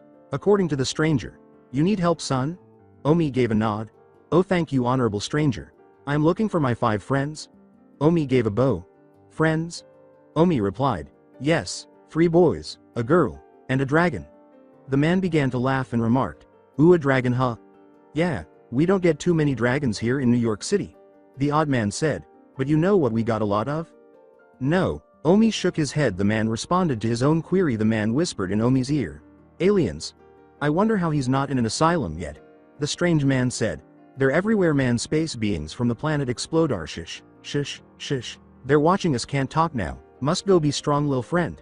Before he left and began barking like a crazy person. With Dojo, Clay, Raimundo, Kimiko, Naruto, and Naruto were looking for their missing Omi. "Master Feng should have never trusted me to watch over you kids guarding a scroll. That I can do. Scroll don't go off running in the middle of Manhattan," Dojo said with a worried voice. Kimiko made an effort to soothe Dojo. "We'll find him, Dojo. I'm not exactly sure how, but we'll find him." Raimundo remarked, "Maybe Dojo should fly us around and look for Omi. There's 8 million people in this city, Rai. It's going to be pretty tough to spot Omi from the sky." Kimiko stated, "With that bald head? The reflection of the sun should make it easy." Raimundo replied. Naruto scratched at his own head. "Well, this bites. We not only lost track of the Serpent's tail, but we lost one of our comrades." As the group turned to see Jack Spicer driving toward them in a plane he had built himself, Clay pointed out, "Hate to say it, but we got spotted ourselves." As though he were better than them, Jack exclaimed, Well, if it isn't the Xiaolin show-offs." "Hey Opie." "Omi is," began Kimiko. Raimundo interrupted, saying, "Omi is moments away from getting the Serpent's tail." Raimundo was acting like his typical irascible self, and Naruto sighed. Jack began to laugh and said, "No way, you lost him, didn't you?" Wuya's eyes glowed and she began to stand up, saying, "What a bunch of losers." Wuya declared, "Jack, the Shen Gong Wu is near." Dojo began to tremble like a snake would slither and added, like the hag said. Jack pressed a button, causing a hatch beneath the plane he was in to open, releasing a number of Jackbots. "Well, I'd like to stay and mock, but I got a tail to catch. Don't want you to miss me though, so I'll leave you with this." Jack gave his robots the command, "Jackbots, attack!" With their weapons engaged, the robots charged at the group. As he descended into the subway, Jack laughed. The group was surrounded by the robots, who were prepared to strike. Kimiko attacked. After uttering her dragon element, Kimiko punched a Jackbot, sending it flying into another Jackbot and slamming into a brick wall, saying, "I'm really not in the mood for this fire." Earth. As Clay's element, both jackbots were destroyed when Clay snatched one and hurled it at another after saying his element. Raimundo kicked a jackbot repeatedly, causing it to disassemble piece by piece. Wind. There was only one jackbot remaining, and when Naruto used the Rasengan on it, it quickly turned into a fine metal powder. Dojo gestured toward the subway entrance and said, "Spicer went down there," Kimiko said. "But what about Omi?" Dojo said uneasily, "He's a cleaver monk, I'm sure he's fine." Returning to Omi, a quarter was thrown at Omi and she was ejected from a bus. As Omi stood up, she heard voices saying, "And stay out. Exact change only." He turned to see three teenagers of varying sizes on a basketball court. One was muscular, one was thin, and the last was obese. They were all three engaged in a basketball game. Omi had never seen or played basketball before, so he was watching the three teenagers play. Omi mutely remarked, "I have never such techniques before. Is it a new martial art?" Omi began to move in the direction of the court. The teenagers were using street slang to taunt one another. Omi was eagerly observing, hoping to find out what was going on. Omi then became the ball after unintentionally getting in the way of the obese teen. Because Omi's head is the same size and shape as a basketball, it's funny that the obese teen tried to make a three-pointer by dribbling her head down the court. Omi's shoulders caused him to become trapped in the basket as he flew into it. Omi waved to the three enormous teenagers as they approached the basket. Just before he slipped out of the basket, Omi said, "Hello friends." After landing on his back on the concrete, Omi turned to face the three large teenagers who appeared prepared to beat him up. The tall, thin teenager said, "I believe," in a menacing tone, "you jackin' my game, punk. I oughta bust your grill." "But I have no grill, I am vegetarian, a most healthy lifestyle," Omi replied as he shoved Omi into a pole. The muscular teenager also threatened, "Don't go playin' baldy, or we'll smack you down." Omi glanced at the three and brushed the dirt from his robe. The three teenagers approached Omi and said, "I am not sure, but I think you may be challenging me." Omi was told by the slender teenager, "You got that right?" The three teenagers burst out laughing as Omi assumed a fighting stance and explained, "For your own safety, I must advise against this course of action." "You jokin', right?" responded the muscular teenager. Omi let out a sigh. Omi stated solemnly, "I never joke." Before being struck by a basketball, the slender teenager smiled maniacally and said, "You against us three? I like them odds." The ball landed on a dark-skinned, dark-haired boy wearing a purple jersey, red pants, purple and white sneakers, and a white t-shirt. He didn't appear to be much older than Omi. The new boy inquired, "How do you like them now?" "Jermaine, you just bought a butt whoopin' for both you and Shorty." The slender teenager became enraged when Jermaine said, "Don't bark if you can't bite." The irate teenager lunged for a punch, but Jermaine sidestepped it and hurled the ball he was holding at the muscular teenager from behind. The slender and obese teenagers then seized Jermaine by the arms and raised him off the ground. Jermaine tried, but was unable, to break free from their hold. The teenager with the muscles stood up and prepared to strike Jermaine. Omi prodded the overly muscular teenager's back to get their attention, saying, "Bring the pain." Omi's tone was warning, "Pardon me, I must insist you release him, or what?" 9 dots glowed on Omi's forehead. Once more Omi leapt over the three teenagers and landed beside a few trash cans, saying, "Or this water." Omi used his Xiaolin move and threw the lids at the older teenagers, hitting them in the stomach. Omi began spinning like a top and slamming the punks into the air with the words, "Tsunami strike." When the three teenagers began running with their tail between their legs, Omi stopped by Jermaine without having to do anything more. Jermaine added, "That was of the hook man." Omi was perplexed by slang terms and asked, "It was? Is that a good thing?" Jermaine went on, "There is no question that you were laying it down hardcore." Omi smiled. "This was my intention, I think." Jermaine extended his hand and said, "I'm Jermaine, man." When Jermaine introduced himself, Omi shook his hand and said, "Omi?" Jermaine questioned, "You're not from around here, are you, Omi?" Jermaine was informed by Omi, "No, I am from the Xiaolin Temple." Jermaine said, "Oh, yeah, sure, that's in Queens, right?" Within a subway, Raimundo said, "Ugh, what is that smell?" Kimiko replied, "I don't even want to speculate. It smells worse than the worst bathrooms back in Konoha." Naruto continued, "Hey, anybody see an evil boy genius and a see-through witch?" Clay responded. Dojo pointed to the deserted subway station and said, "No, and I think they'd stand out in this crowd." Dojo said, Guys, Shen Gong Wu." The group searching for Shen Gong Wu was swiftly passed by the Serpent's tail. "Woo-wee. That thing moved faster than a turkey on Thanksgiving Day," Clay said following the Wu. Dojo dove onto the subway track. Dojo begins to move down the tracks, saying, "Yeah, it's really trucking." With a worried tone, Kimiko said, "Dojo, don't go down there, the subway trains." She indicated a potential subway train stop before he heard rumbling and noticed 2 lights ahead. Dojo began to brag. Relax. This station is obviously closed, there are no trains running down through here. As the train approached him, Dojo began to scream. The subway train, which is also being driven by that brilliant boy, resembled the face of Jack Spicer. At the last second, Clay lassoed Dojo before Jack could run him over. Missed? Jack was furious that he had overlooked the little dragon. Wuya badgered Jack, saying, "Oh, forget that pest. Don't lose sight of the serpent's tail." With a blinking dot flying with the tunnels, Jack gestured to a subway map grid and said, "Simmer down, I got a lock of the serpent's tail where it goes. We got..." Impressive. Yeah. Jack Spicer's evil transforming robot has everything you want to hear the whistle? Jack responded. Dojo asked blearily, was that the express or the local? Raimundo clarified, Jack and Wuya were on that train. Naruto examined the area where Jack and the Wu went. Kimiko turned to Dojo and said, "We better find some fast transportation or Jack will get the tail before us." Kimiko said, "Dojo, can you do anything here?" Dojo attempted to leave, saying, Gee guys, I'm not real big on trains and that third rail chaffs." Kimiko raised her voice a little and said, "Dojo." Okay. Dojo changed into a fast-moving subway car. Next stop, Serpent's tail. Dojo accelerated to keep up with Jack and the tail holding onto one of Dojo's insides. Naruto remarked, "I'm not even going to explain how sick this is compared being grabbed by a giant toad's tongue." With Jermaine and Omi. Jermaine was listening to Omi's story when she said, "Tell it to me again." "I am a monk from the Xiaolin temple, part of an ancient order of Xiaolin dragons, engaged in a never-ending battle for the mystical Shen Gong Wu, against a centuries-old witch, Wuya and her evil boy genius, Jack Spicer." Omi clarified. Jermaine remained perplexed and said, That what I thought you said?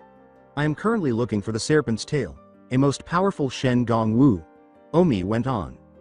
According to Jermaine, right, now that you know, keep your eyes open for anything strange, Omi said. A random bystander asked, "Child, what are you doing outside in your pajamas?" Jermaine laughed.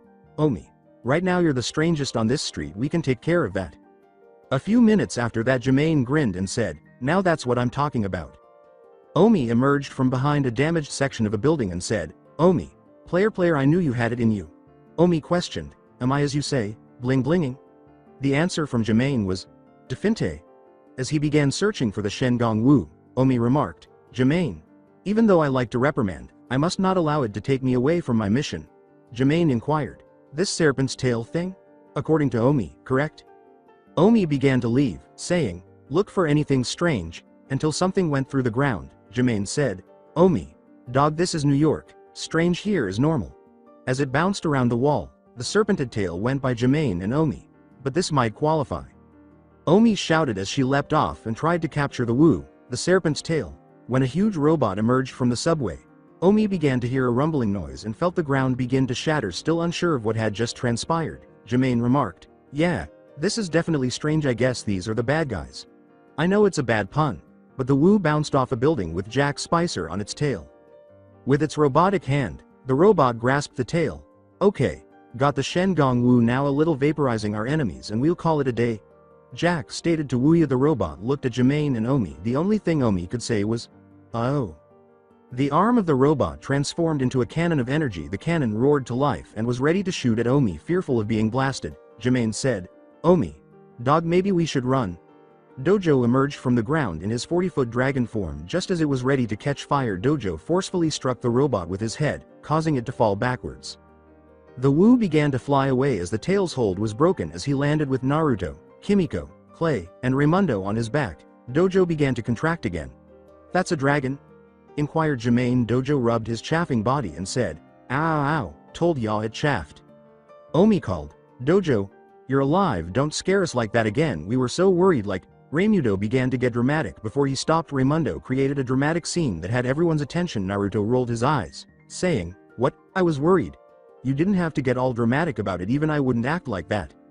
Raimundo gave Naruto a scowl. Dojo held on to the Shen Gong Wu until he slipped off of it, asking, Guys, someone want to grab the Shen Gong Wu?" Despite their best efforts, Kimiko, Raimundo, Clay, and Naruto were unable to seize the flying tail. Jermaine even tried, but was unsuccessful. Jack Spicer grabbed the Wu after Omi ran up on it from behind. Jack grinned malevolently and said, "Omi, I challenge you to a Xiaolin showdown." "Ugh, Jack Spicer. Why are you always up in my business? Omi sighed. Name your challenge? Jack noticed the basketball hoop while scanning the neighborhood. Jack pulled the woo and said, basketball. 1-on-1 10 minutes on the clock. My jetbutsu against your Mantis flip coin. Omi said, her eyes wide with anxiety, but I do not know how to play this game of baskets and balls. With a basketball under his arm, Jermaine remarked, I do. Put me in the game, Clay said. Who's this guy? Kimiko and Naruto both blushed slightly and said, no clue. Jack objected, saying, no way I challenged you, Omi, not this kid. Jermaine mocked, you afraid of getting whooped, little boy? In response to Jermaine's taunt, Raimundo grinned and said, hey, I like this guy. Omi began to ramble on, Jack Spicer is right, only I can accept the challenge unless, Jack arched an eyebrow. Unless what?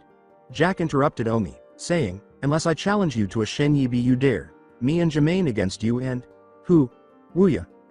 Wuya and Jack were floating side by side. Jack pressed a button on a watch device on his wrist and said, no hands, and no game, but don't worry, I got the answer. Jack's robot rose and approached. After his robot finished getting up, Jack declared, meet my first round draft pick. Fearfully, Omi uttered, I am not feeling all that in a bag of chips anymore. For real, concurred Jermaine. Omi raised the hand that contained the falcon's eye and said, so my jetbutsu and shroud of shadows against your Mantis flip coin and the Xiaolin monks will not use Sapphire Dragon because it is too dangerous. If it is activated, the world will turn sapphire. The falcon's eye is the only other Shen Gong Wu I have. The sneer from Jack said, that'll do. Clay asked, anybody else worried? Their responses were, yep, yeah, yes, from Kimiko, Raimundo, and Naruto. Jack and Omi shouted simultaneously, good, didn't want to be the only one. Let's go, Xiaolin Showdown.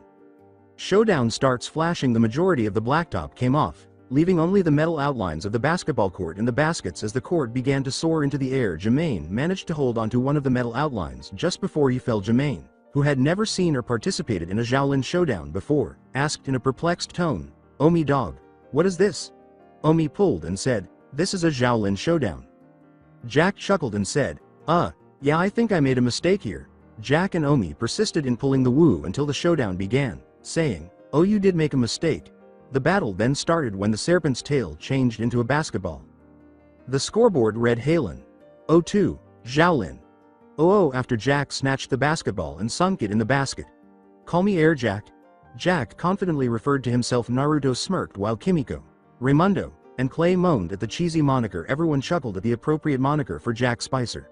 How about we call you the mama's boy? After grabbing the ball and dribbling it down the court, Jermaine said, 2 points ain't anything to strut about. Jack's robot grabbed the ball with a device that looked like a vacuum and then reached out to dunk it in the basket. Xiaolin was now at 0-4 and Xiaolin was at 0-0 on the scoreboard. Naruto arched an eyebrow. Spicer's an annoying pest that makes robots that's at least 10 times weaker than Eggman's bots. At least Eggman put up more of a challenge, said Naruto. Who's Eggman? Inquired Raimundo. Eggman is also an evil genius who builds robots. A real evil genius that has almost conquered the world from time to time. The man's IQ is 300 and has or rather had dreams of making a place called Eggmanland. Naruto began to clarify. Every time his plan nearly succeeds or even begin, they get trashed by Sonic and his friends. Heck, he makes better machines than Spicer here. Sounds like he's a nasty varmin. We better hope him and Spicer don't ever team up, said Clay. Naruto gave a nod. Naruto received some perplexed looks when he said, yes, but that part won't be a problem since I wasted him a while ago. Raimundo said, wait, you killed the guy? Naruto gave a nod. Yeah, and the reasons are that I'm the avatar of both Kami and Shinigami, and he tried to take over the world in multiple ways. He have tried to use powers that could unleash a god-like being of time that could destroy the past, present, and future, or something that involves ancient powers that soul'd never be messed with. Oh yes, it did occur. Right, maybe we should focus on the showdown, then talk about an evil supervillain genius and his plans later. Kimiko responded. The showdown received a nod from everyone. Jack and his robot were making baskets as quickly as Jermaine and Omi. After a while, the score was Xiaolin 38, Xiaolin 38 with 30 seconds remaining on the clock. The ball was in Jermaine's possession as he and Omi ran down the court. Jack's robot's foot landed on Jermaine before he could go any farther or even toss the ball into the basket to end the game. Jermaine threw the ball and the Mantis flip coin to Omi. Jack gave his robot the order. What? Stop him. Omi leapt into the air but was forced to land on his hands after Jack's robot blocked his path. The robot began to topple over and let go of Jermaine as Omi used the momentum he had gained to leap towards the other basket. With the power of the flip coin, Omi's feet touched the rim of the hoop, causing it to bend and jump to the other side of the court. Omi made the basket before the clock ran out 2 seconds after the final score was determined. The bell rang and the score was altered to Xiaolin 38, Xiaolin 40. Flashes of the showdown ending on the basketball court made of blacktop. Omi, Jermaine, Clay, Raimundo, Kimiko, Dojo, and Naruto were back. Dojo was prepared to depart and return to the temple with the other monks. Jermaine, it was nice meeting you and I hope you visit the Xiaolin temple sometime. Omi replied. Jermaine informed Omi, yep, but for now I'll stay here. After saying goodbye to Jermaine, Omi boarded Dojo and the group took off. In Konoha at the Korean barbecue, Jiraiya was meeting with the Rookie 9, minus Naruto and Sasuke, Team Guy, and the senseis of the teams to discuss Naruto's absence. With a frustrated tone, Jiraiya remarked, I just can't seem to find the Gaki. I looked everywhere he could be and he's not there. But Jiraiya-sama, how is that possible? Yuasanin and Naruto is only a genin. There is no way he could hide from you. Sakura asked in confusion. Hinata's eyes slightly open as she says, I don't know, the only thing I do know is that Naruto met up with some woman and disappeared. A woman and Naruto-kun met up? She couldn't be the girlfriend of Naruto-kun, could she? Hinata pondered. Everyone started to perspire when Jiraiya said, I can't even find the woman that Naruto even met up with. How can it be hard to find a beautiful woman like that and a blonde brat that wears Kill Me Orange? Calm down, Jiraiya. I'm sure Naruto is okay, wherever he is, Kakashi informed Jiraiya. Yash, Naruto's flames of youth burns too brightly to be caught by any unyouthful nuke nin. Guy yelled loudly. Lee concurred with him. Naruto is no doubt becoming stronger and making his youthful flames stronger and brighter. Shikamaru wanted to know. Given that Sakura was unaware of Naruto's condition, Shikamaru questioned, could that woman want Naruto for his special power? Jiraiya gave his shoulders a shrug. I don't know, it could be a possibility, though I thought only the Akatsuki was looking people like Naruto. Jiraiya responded. Sakura inquired, unaware that Kyuubi was in Naruto or what the Akatsuki was. Special power. People like Naruto. Akatsuki. What are you all talking about, and what about others like Naruto? Kakashi let out a small sigh. Sakura was unaware that Naruto had any sort of bloodline. Naruto is a special bloodline. That a group of rogue ninjas that want, and there are others that have a similar power that Naruto has. Sakura felt Ino's hand on her shoulder in an attempt to soothe Sakura. Ino reassured her, Naruto will be fine, but we have to be concerned about Sasuke attempting to depart once more. Everyone else was aware that the Uchiha would attempt to defect once more if given the opportunity. It would be more difficult to capture Sasuke without Naruto. Orochimaru's hideout today wasn't exactly going well for Orochimaru. Orochimaru has been having his sound ninjas hunt for Naruto and murder him ever since he learned that Naruto had brought Sasuke Uchiha back. Orochimaru also learned of Naruto's exile and attempted to take advantage of it. However, Naruto Uzumaki was never found when the sound ninja returned from any searches for him. Orochimaru shouted, how hard is it to find one blonde brat with whisker marks? After his search and destroy team once more failed to locate the Kyuubi Jinchuriki. Search everywhere, even the damn Leaf Village, and don't come back until you have found him. If you manage to kill him, bring back his body for study. With a nod, Orochimaru's men departed. Orochimaru-sama, shouted Kabuto, Orochimaru's assistant. The only information I could find out is that Naruto last encountered a woman with golden hair and 8 wings like an angel. I don't have any more information on the whereabouts of Naruto or the woman. Orochimaru began grinning. This makes things more interesting. She might help me finding the key to immortality. I also want her corpse for study as well. Kabuto gave a nod and walked away. Kukuku, I'll soon have immortality, the Sharingan, and the strength of a Jinchuriki. Orochimaru thought, grinning sickly. There's nothing that can be done about it, not even the damn Shinigami. Kami's domain. Kami scowled at what Orochimaru was thinking. Kami addressed a curious Rouge, saying, Rouge, please send a message to Tsunade in the council chamber. Tell them where Naruto is, but not how he got there. Rouge grinned. She was starting to appreciate Kami's playful side. I think you're going to try to send some of their ninja on a wild goose chase. Kami gave a small laugh. Where did you think Naruto got his pranking prowess from? After a brief chuckle, Kami teleported Rouge to the council chamber. Council chamber's Tsunade remained in the council meeting, attempting to prevent Naruto's execution, and the haughtiness of the Uchiha. A fresh voice said to the entire room, well, I see things are going well. A light-tanned, white-haired woman wearing tight black pants and a tight pink t-shirt with a heart in the center caught everyone's attention. If anyone knows her appearance, it's Rouge. Who are you? Demanded Yasha Haruno. Rouge grinned. Oh, I don't want to tell you yet, as I don't trust you enough, Homura screamed. You will tell your name to the council or you'll be marked for treason. Rouge chuckled. Rouge said before Tsunade grabbed her and dragged her out of the room. Sorry, but I'm not a part of this village. Neither civilian nor ninja ranks also. I'm only here to send a message. Naruto was last seen at the Xiaolin temple, though he probably left by no www. Rouge was the target of Tsunade's irate gaze. Do you know what you have just done? You practically put Naruto's life in danger, and how do you know him? Tsunade responded. Rouge grinned her typical cunning grin. Don't worry, Naruto will be safe. Those idiots would never find him because the temple is hidden, and I know Naruto-kun because I helped train him in the same stealth I use later. Oh, and the name's Rouge. Rouge clarified prior to fleeing and disappearing. Rouge vanished before Tsunade could catch up, but Tsunade followed. I can't help but trust her, damn it. As she returned to the council chamber to conclude the meeting, Tsunade thought, I just hope Naruto is alright. Unknown place in an alley. Danzo was strolling. I have the location of Naruto Uzumaki for your master. Danzo replied, a well-known boy with glasses and silver hair left. Really, our ninja has been looking for him but failed. How is it that you know his location? Replied Kabuto. The elder with the bandage laughed. Some white-haired woman told us, but be warned, this could be a trap. I have no idea where this Xiaolin temple is. Kabuto laughed. Danzo nodded, assuming what Kabuto had said was accurate. It shouldn't be that hard to find. It's a temple, and if it's the kind of temple with monks, then the fox chakra is inaccessible. With the emoticon in an attempt to increase the power of his Sharingan, Sasuke has been searching his clan's library for any jutsu. Sasuke continued searching through his family scrolls for information about acquiring red chakra or granting the Sharingan the ability to steal bloodlines, but he was unable to locate any jutsu he was familiar with, despite the fact that there were some he couldn't perform due to a lack of chakra. Even the Anbu, who were surreptitiously observing the Uchiha, was thinking that he had clearly gone insane to report Sasuke's intentions. One of the Anbu departed.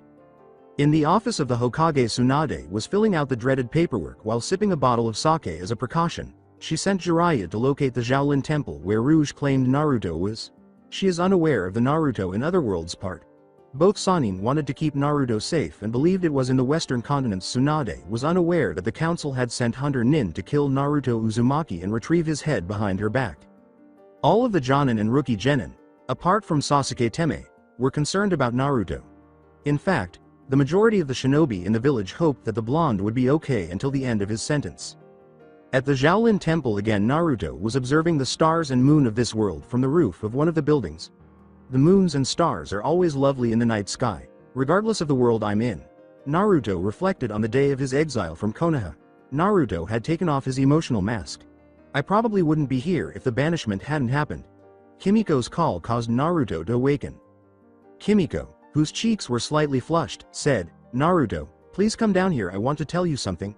Kimiko had a somewhat troubling past with some of the boys back in Tokyo, so she said, I hope he doesn't reject me, or be like those guys back there who just like me for my money and looks alone. Naruto landed directly in front of Kimiko after leaping from the roof. Yes, Kimiko-chan? Kimiko's pale face gets darker. Kimiko began to talk. Naruto, I feel like I developed a crush on you and it grew over the time you stayed here. Kimiko replied with a small laugh. Naruto put his arm around Kimiko's waist. Kimiko-chan, I also felt an attachment to you. You're beautiful, smart, strong, and you have many other great qualities. If any guy only wanted for any shallow reasons, would be idiots not to know the great person you were. Naruto laughed as Kimiko's eyes widened. As Kimiko put her arms around Naruto's neck, she thought excitedly, he likes me, he really likes me. Naruto caressed the back of his head and said, Kimiko-chan, I should tell you that you may have to share me. Kimiko was completely perplexed by this. She questioned, what do you mean? Well, in my village, there's a law known as the Clan Restoration Act, for clans with bloodlines that is near extinction, to force the males to marry multipule women to restore the clan. Naruto clarified he had hoped that was not interpreted negatively by Kimiko. Kimiko's eyes softened and she simply grinned. Kimiko grinned broadly and said, I don't care if you have to marry more than one woman.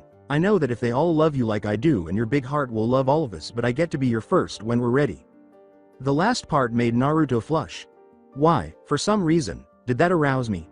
However, I am somewhat sexy. Naruto mentally slapped the adolescent perversity away, saying, No, bad Naruto. No perverted thoughts. After removing Kimiko's bridal gown, Naruto led her to her room. It was time for bed, and it was growing late. Mindscape.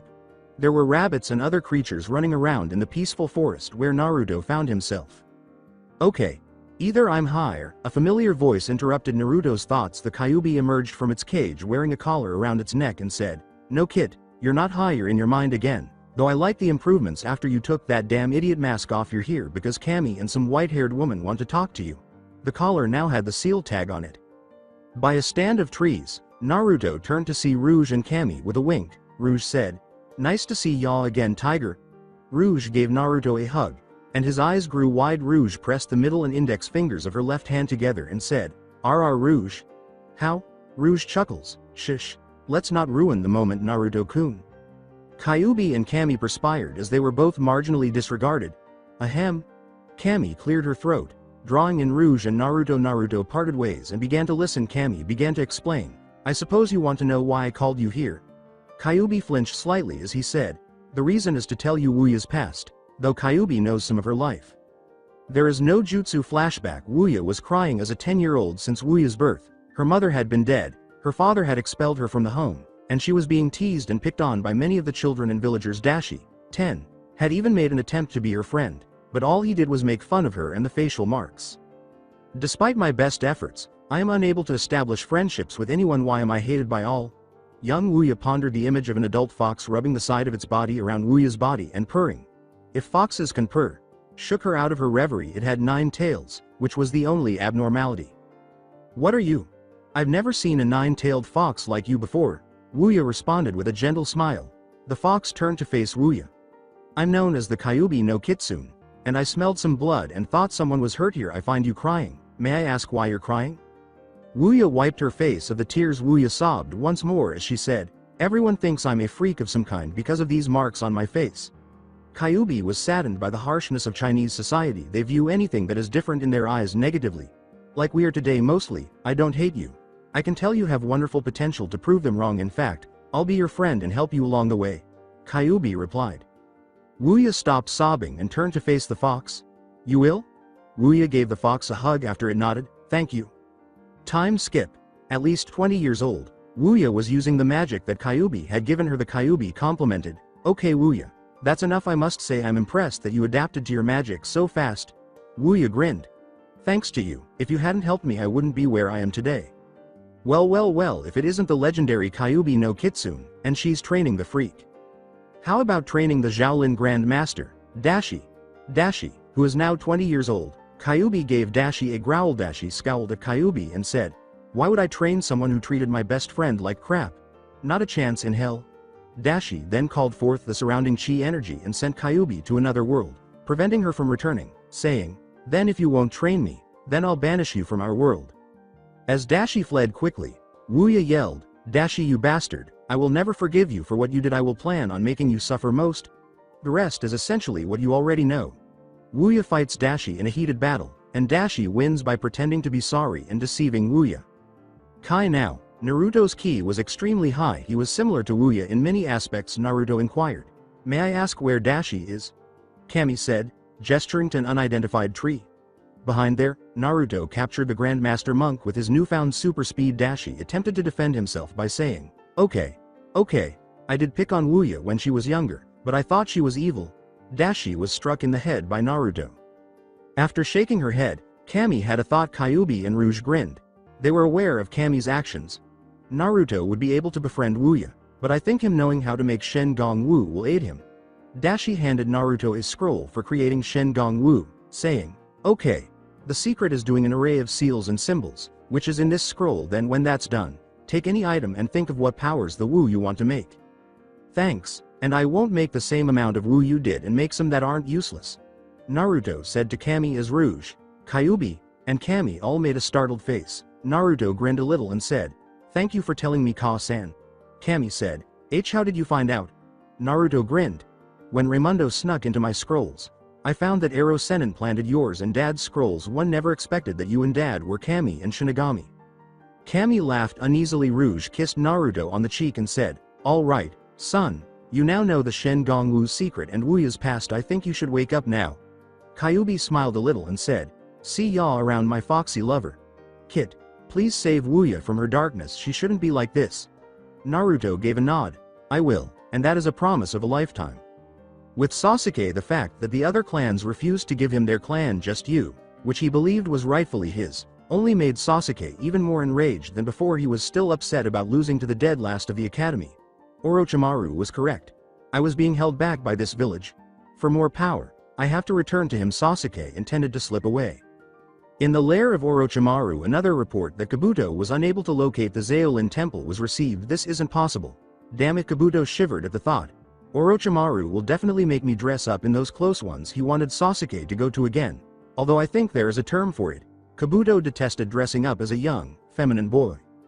Search the countries again, even if you have to go though the eastern continents. Kabuto gave the order after giving a nod. The sound ninja departed. Orochimaru-sama will not accept failure. He will be content as long as he obtains the blonde's body.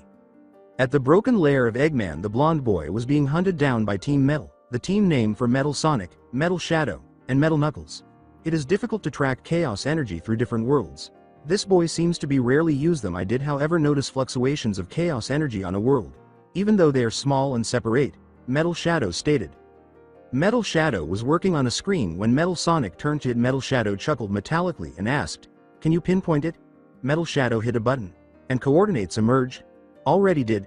Team Metal departed to set up a portal to the world where the blonde boy is located, saying, "Excellent, with these coordinates, we will find this blonde boy that destroyed Eggman."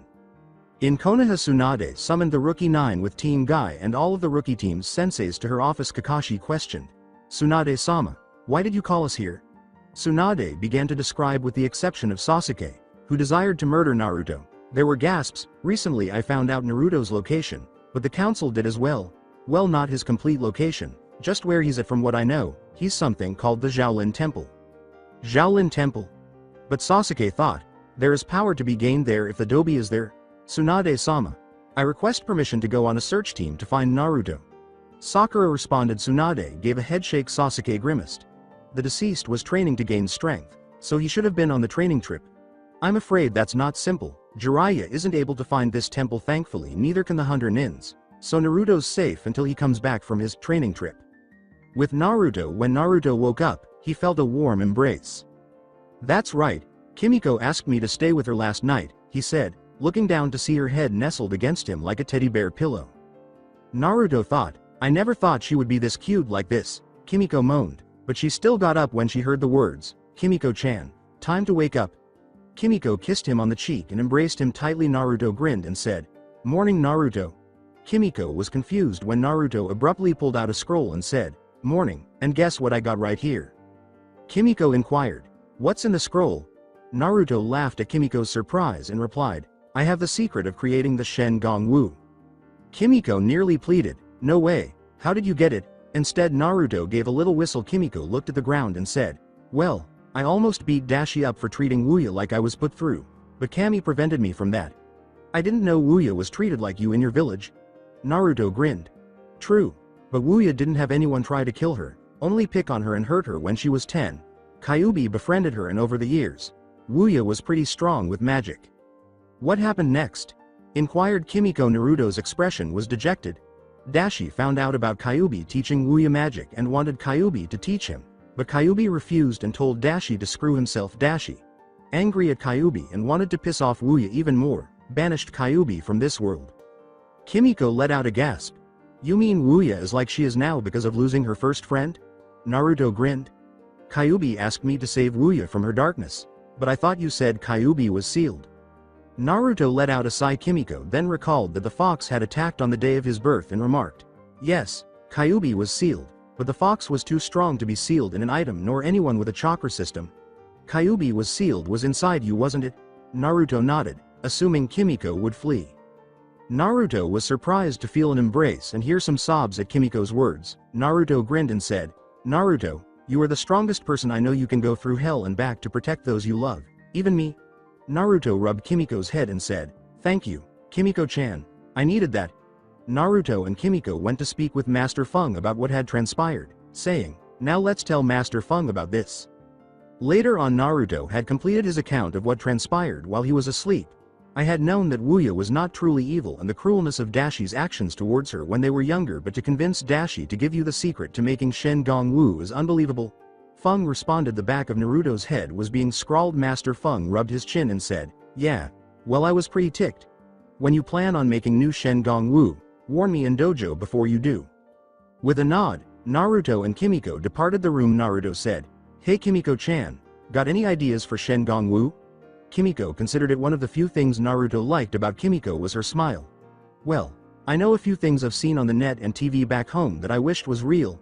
Naruto teased, that sounds interesting. I wonder what we could make with that imagination of yours. Kimiko chuckled, oh you tease. Practicing ground naturally, Naruto was intensifying the training with the young Xiaolin warriors. By this, I mean that he was making them lift weights to get stronger and faster. Raimundo believed that this was torture, but Kimiko knew that it was necessary, and Clay was overcoming this quite easily. Clay, it looks like your father stopped by. Huh? Clay became distracted and hid behind a sandbag. Naruto flinched as the bag struck Clay squarely in the face. Ouch. Naruto remarked. Well, we better get Clay up and see his father. Just a minute Naruto. I have a mission for you. You will get the legendary elemental sword. Its power may help you in the future, but it may take some time to get it, Feng stated to Naruto. It's not like the sword is in a booby-trapped cave and could take me weeks to get it, but it would be best to prepare supplies just in case. Feng concurred with Naruto. For this journey, Naruto went to get supplies. Kimiko said, Naruto, why are you packing? Naruto described the task that Feng had assigned him. Master Feng told me the blade was called the Niji Sojoku Ken, Rainbow Element Blade. With enough power to match Wuya of a chosen dragon if each chosen dragon has one element. I wonder what a person with all the elements can do. An elemental sword. I never heard of something like that. Naruto. I want you to be careful and come back to me alive. If I lost you, it would feel like I died as well. Kimiko spoke with a worried voice. Naruto pulled Kimiko into an embrace, unable to bear to see such lovely women and girls in tears. Naruto gave Kimiko a tender, affectionate kiss on the forehead, which caused Kimiko to flush even more. Don't worry Kimiko-chan. I'll be alright. I will come back to you. I promise. The two lovers had no idea that Raimundo was watching the scene and believed this would make for good blackmail. Naruto fled in the direction of Niji Sojoku Ken while Clay's father and the chosen ones went to retrieve the most recent active Wu. Returning to Konoha in the hopes of discovering something on the red chakra, Sasuke was going through Naruto's possessions. Which scroll contains the jutsu or anything that gives someone red chakra? In order for me to be the last Uchiha to possess this power, I must have it. Well, Sasuke has gone crazy. Even that slut of a Hokage will have to bear my children. As Sasuke broke into Naruto's apartment, the Anbu who were still observing him started to perspire. An Anbu in a bear mask asked, do you think we should take him in? I mean, he did break into a person's home without permission. Frustrated, Sasuke kicked a garbage can filled with ramen cups. To say that he detested Naruto would be an understatement. I want more power. Power is the only thing in life that all Uchiha should have. I deserve power. Only the most powerful of powers I should have. On Mobius, Team Metal was building a portal generator out of all the machine parts that were still intact. Metal Shadow tightened some of the generator's bolts and remarked, Metal Sonic, after we finish this portal, we must test this so it is to become accurate. They don't want to wind up at a place that could destroy them or mix up their parts, Metal Sonic said, stroking its metal chin. Metal Knuckles carried a few steel bars and said, who cares, as long as we pound the stupid flesh bag into a pulp. I'll be happy. It lacks the same level of mental capacity as the real Nux because it was designed for strength. I am starting to question why Eggman created you in the first place. I'll refer to that as Team Metal separately. The three robot representations of the three most potent Mobians weren't working well together. With Naruto was avoiding a lot of booby traps, including bladed pendulums, spikes, darts, arrows, and others. As Naruto dodged another round of arrows, he thought, damn, this must be one hell of a sword to put all these traps for. Naruto wished for Kimiko's well-being. Then he realized that there were no more traps in front of him or where he was. After a few dozen steps, Naruto's right foot began to sink a little. I guess they never finished installing the traps. Naruto heard a loud rumbling behind him and said, then again, I could be wrong. A big boulder was rolling in his direction and would not be stopping anytime soon. Knowing he could outrun it until it got caught on something, Naruto started running at supersonic speed and exclaimed, aw shit. Naruto arrived at a fork and proceeded in two different directions. Naruto silently made two shadow clones to go in different directions, thinking, well, I have time, better get some shadow clones to see which side to get to. He finally learned about the clones after a short while. Naruto began running in the direction of the blade, saying, "So the right then the left is to the Niji Sojoku Ken ha, well better hustle." With the dragon monks that were selected, Kimiko was in a dust town with Omi, Raimundo, Clay, and Clay's father to pick up the newest Shen Wu, the orb of Tournami. Jack discovered it first, which was the only issue. The group was about to come up with a plan when Clay's father told Clay to get it because he was afraid of it. Clay recklessly charged at Jack to get the orb because he knew Clay and felt he had to impress his father, but Jack used the Wu and flooded the entire town. As he took off with the orb of Tournami, Jack laughed and said, "Haha, smell ya later, losers." Everyone else gasped. Clay was about to be taken home. Dang it, Clay, if this is what the temple is teaching, then ya won't be there anymore. At the temple later, Kimiko said sadly, "I can't believe Clay is going back home." "I know, but his dad thought the temple isn't helping him grow mature enough," said Raimundo. In order to conceal his sadness, Omi was training Kimiko stiffened a little and asked, "By the way, Kimiko, did anything interesting with Naruto, like hug or kiss him?" Raimundo grinned. Kimiko threatened, and Raimundo went pale. "Rai, if you try to blackmail me in Naruto, I'm going to kick your butt, and you don't want Naruto to kick your butt when he has super strength." "I hadn't considered that." Raimundo swiftly removed the image of Naruto and Kimiko from his digital camera. "Okay. The picture is deleted and I get to live, but right now we have to find a way to get Clay back." Raimundo reminded them of that. Dojo slithered in with the scroll in his hands and said, "Now I remember. That Lone Star amulet is really the Star Hanabi. I didn't recognize it because it wasn't active. That means it could go active any second and Jack could be all over them." Kimiko continued. "We must help our friend Clay before Jack gets his hands on the Star Hanabi," Omi said. In the Konoha council room, the elders and the civilian council were debating one another. None of the hunter nins found the demon's hideout. They searched every inch of the shinobi and western continents. Yasha grumbled. A fat civilian retorted, "He must be back in hell where he belongs. He is a demon after all. Or he could be hiding the temple with his demon magic. There's also a possibility that he already destroyed the temple to prevent Uchiha-sama from learning jutsu there." Danzo concealed the fact that he would use the Kyuubi Jinchuriki as a weapon and cast a genjutsu in order to take over the planet. "No matter, whatever the demon learned, we will force him to teach Sasuke-sama the jutsu and execute him. We can just frame him with a few false crimes and an impersonator of it." With Tsunade, because Tsunade was irritated, the council sent Hunter Nin to destroy Naruto and went behind her back. Fortunately, Tsunade placed the hunters on probation for the following 3 years after they failed. The Elder and Civilian Council gained too much power and allowed it to go to their heads, which made the female Hokage tired of them. She then made the decision to read the book on Konoha laws and regulations. With the selected individuals, Kimiko reached Clay's house, a cattle farm. Along with Dojo, Raimundo, and Omi, Clay and his father were informed by the group that the Lone Star is actually Star Hanabi, the Shengon Wu. "Well, hold on there, no one's getting this star but Clay.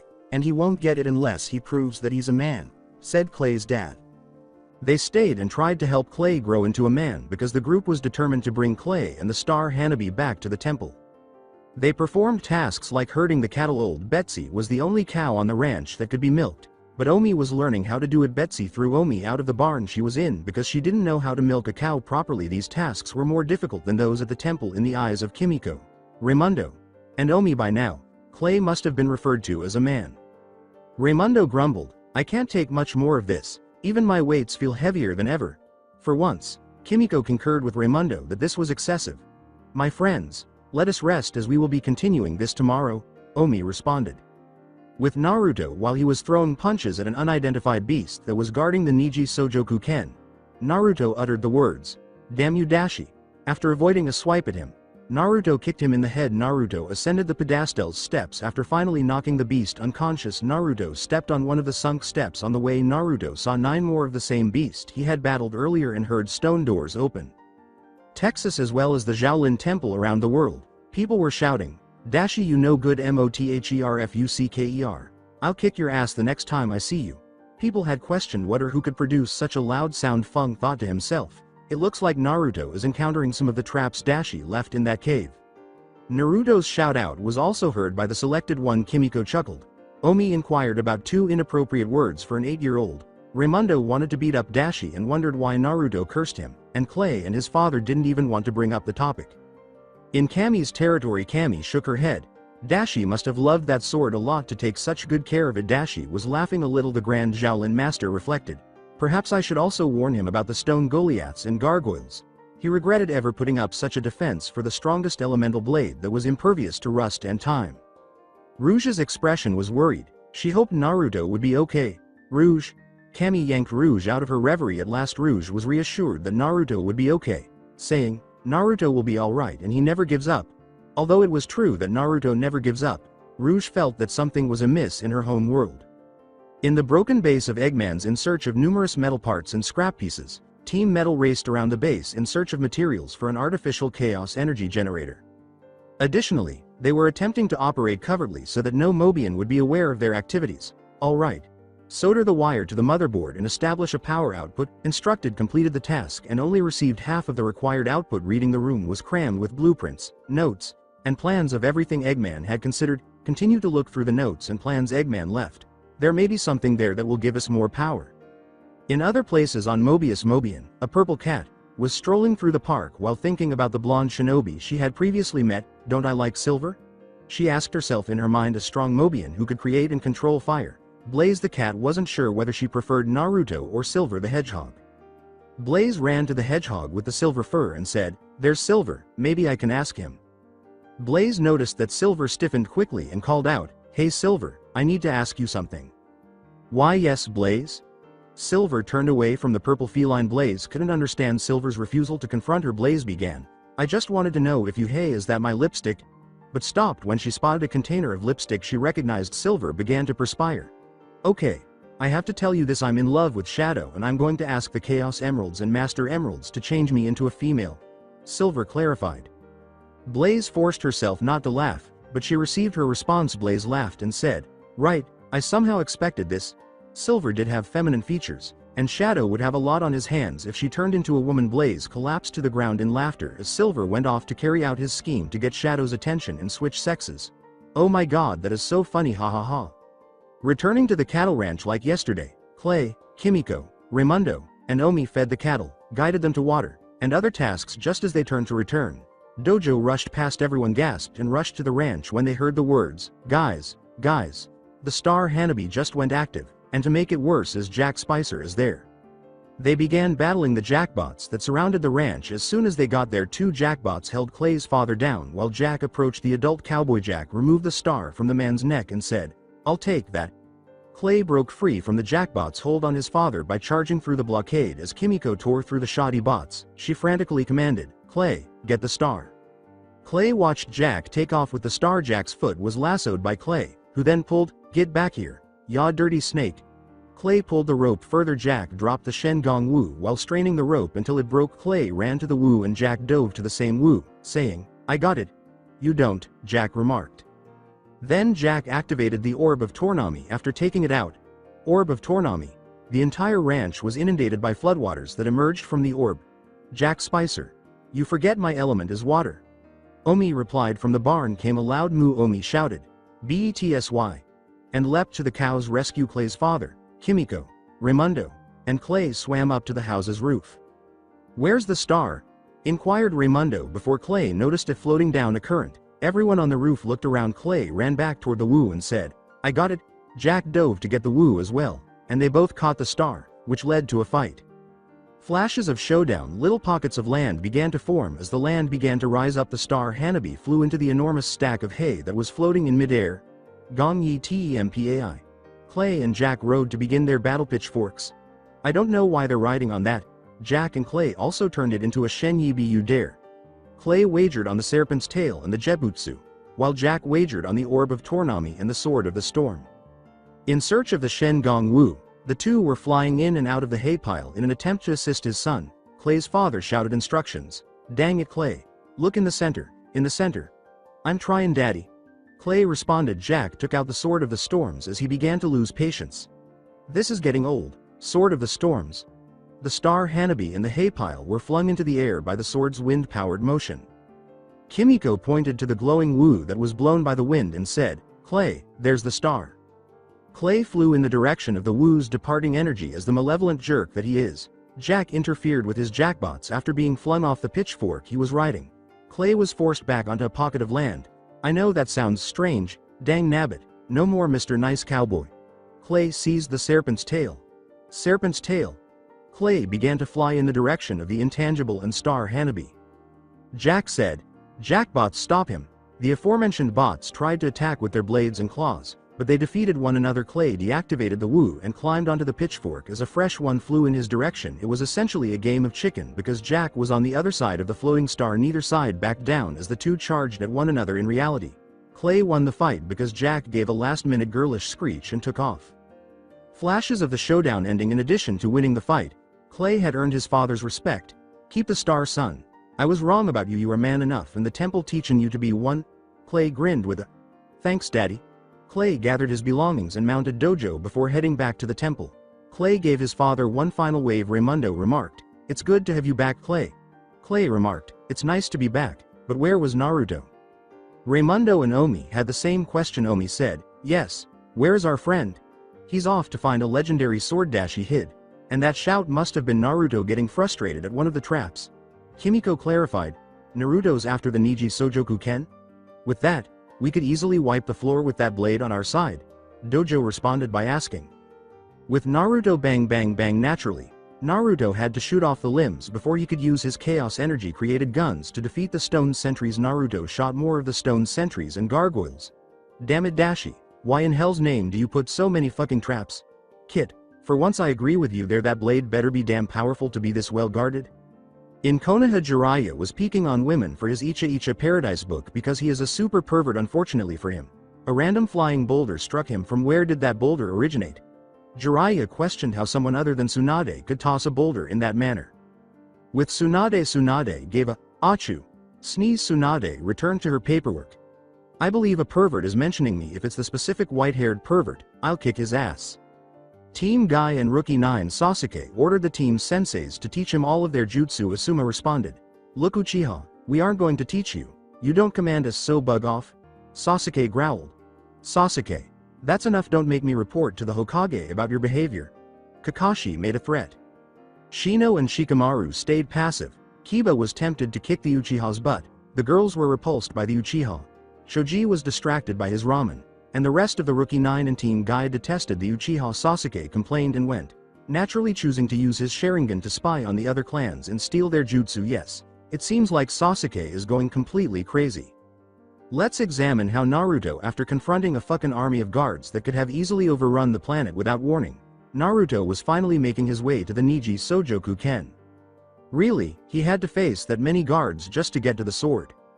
"About time I got to it, though something feels off," Naruto asked. Compared to other swords he had ever seen, the Niji Sojoku Ken had a unique appearance. The actual blade was a brilliant, polished silver. 5 diamond-shaped jewels in 5 different colors were arranged in a row in the middle of the blade. The colors red, blue, brown, green, and yellow stood for each of the primary elements it could utilize. The guard had gold and silver bird-like wings on either side, and the hilt was rounded with a fine red silk grip. Naruto released the elemental sword by grabbing the hilt and pulling. "All right," Naruto thought, "I got the Niji Sojoku Ken, though it feels alive."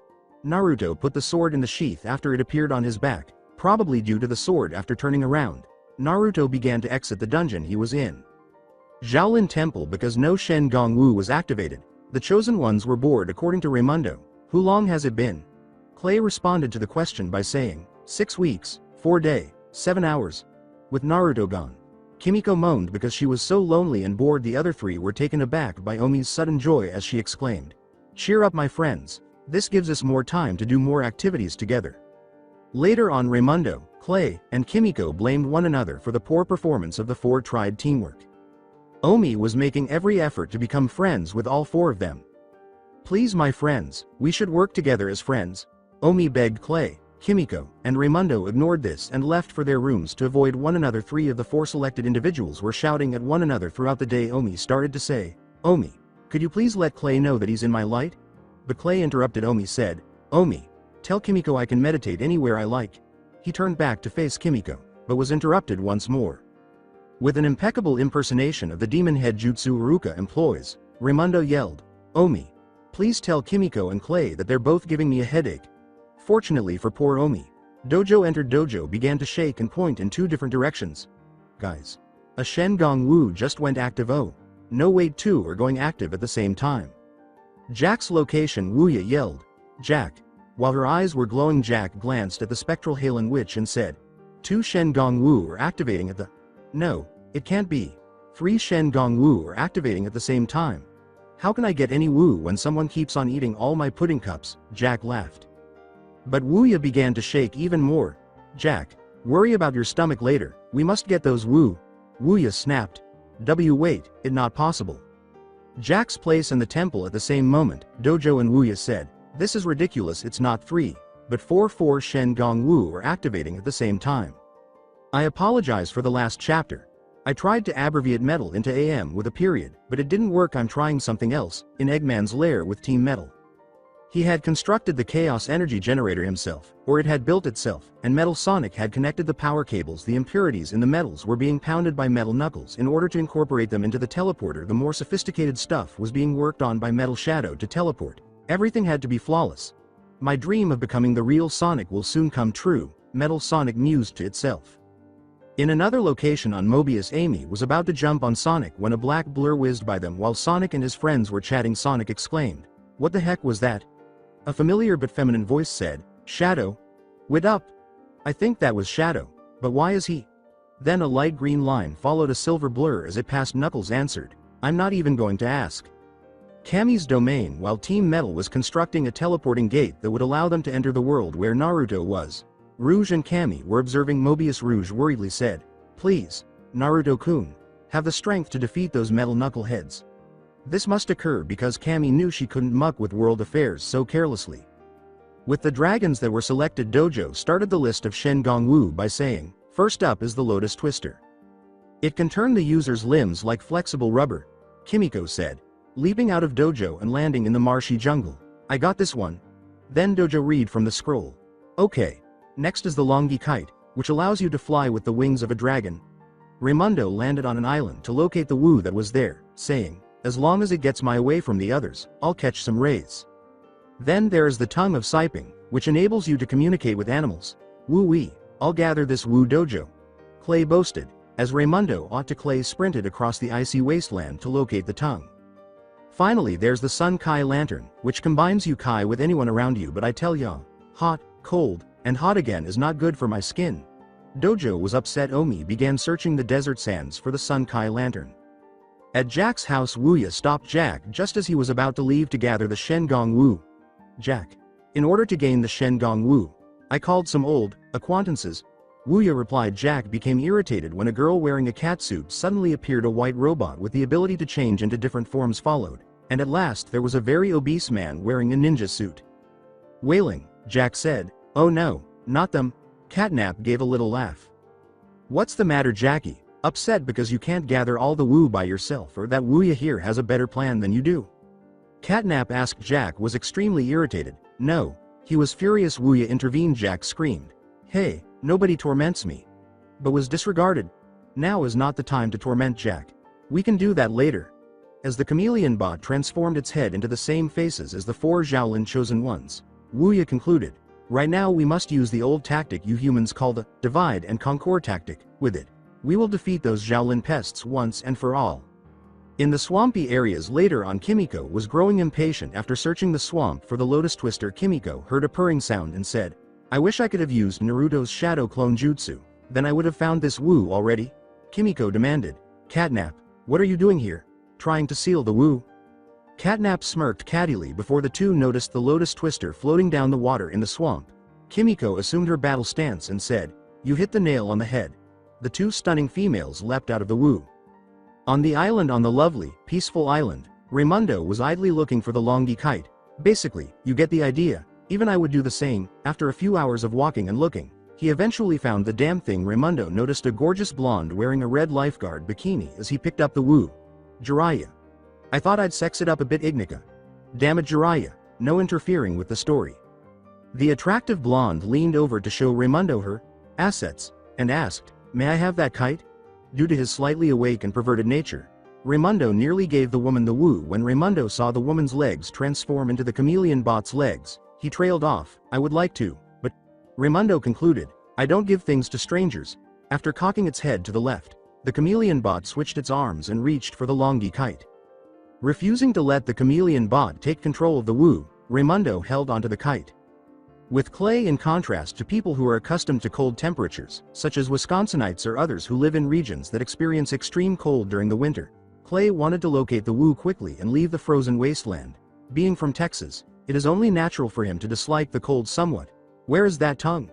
Clay asked himself. Tubimura said, why don't you try looking over there? Clay fled for the Wu when he noticed Tubimura was near the tongue.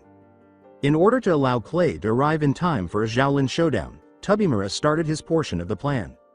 In the desert with Omi on a dead, shriveled tree branch in a sand hill, Omi had discovered the Sunkai lantern.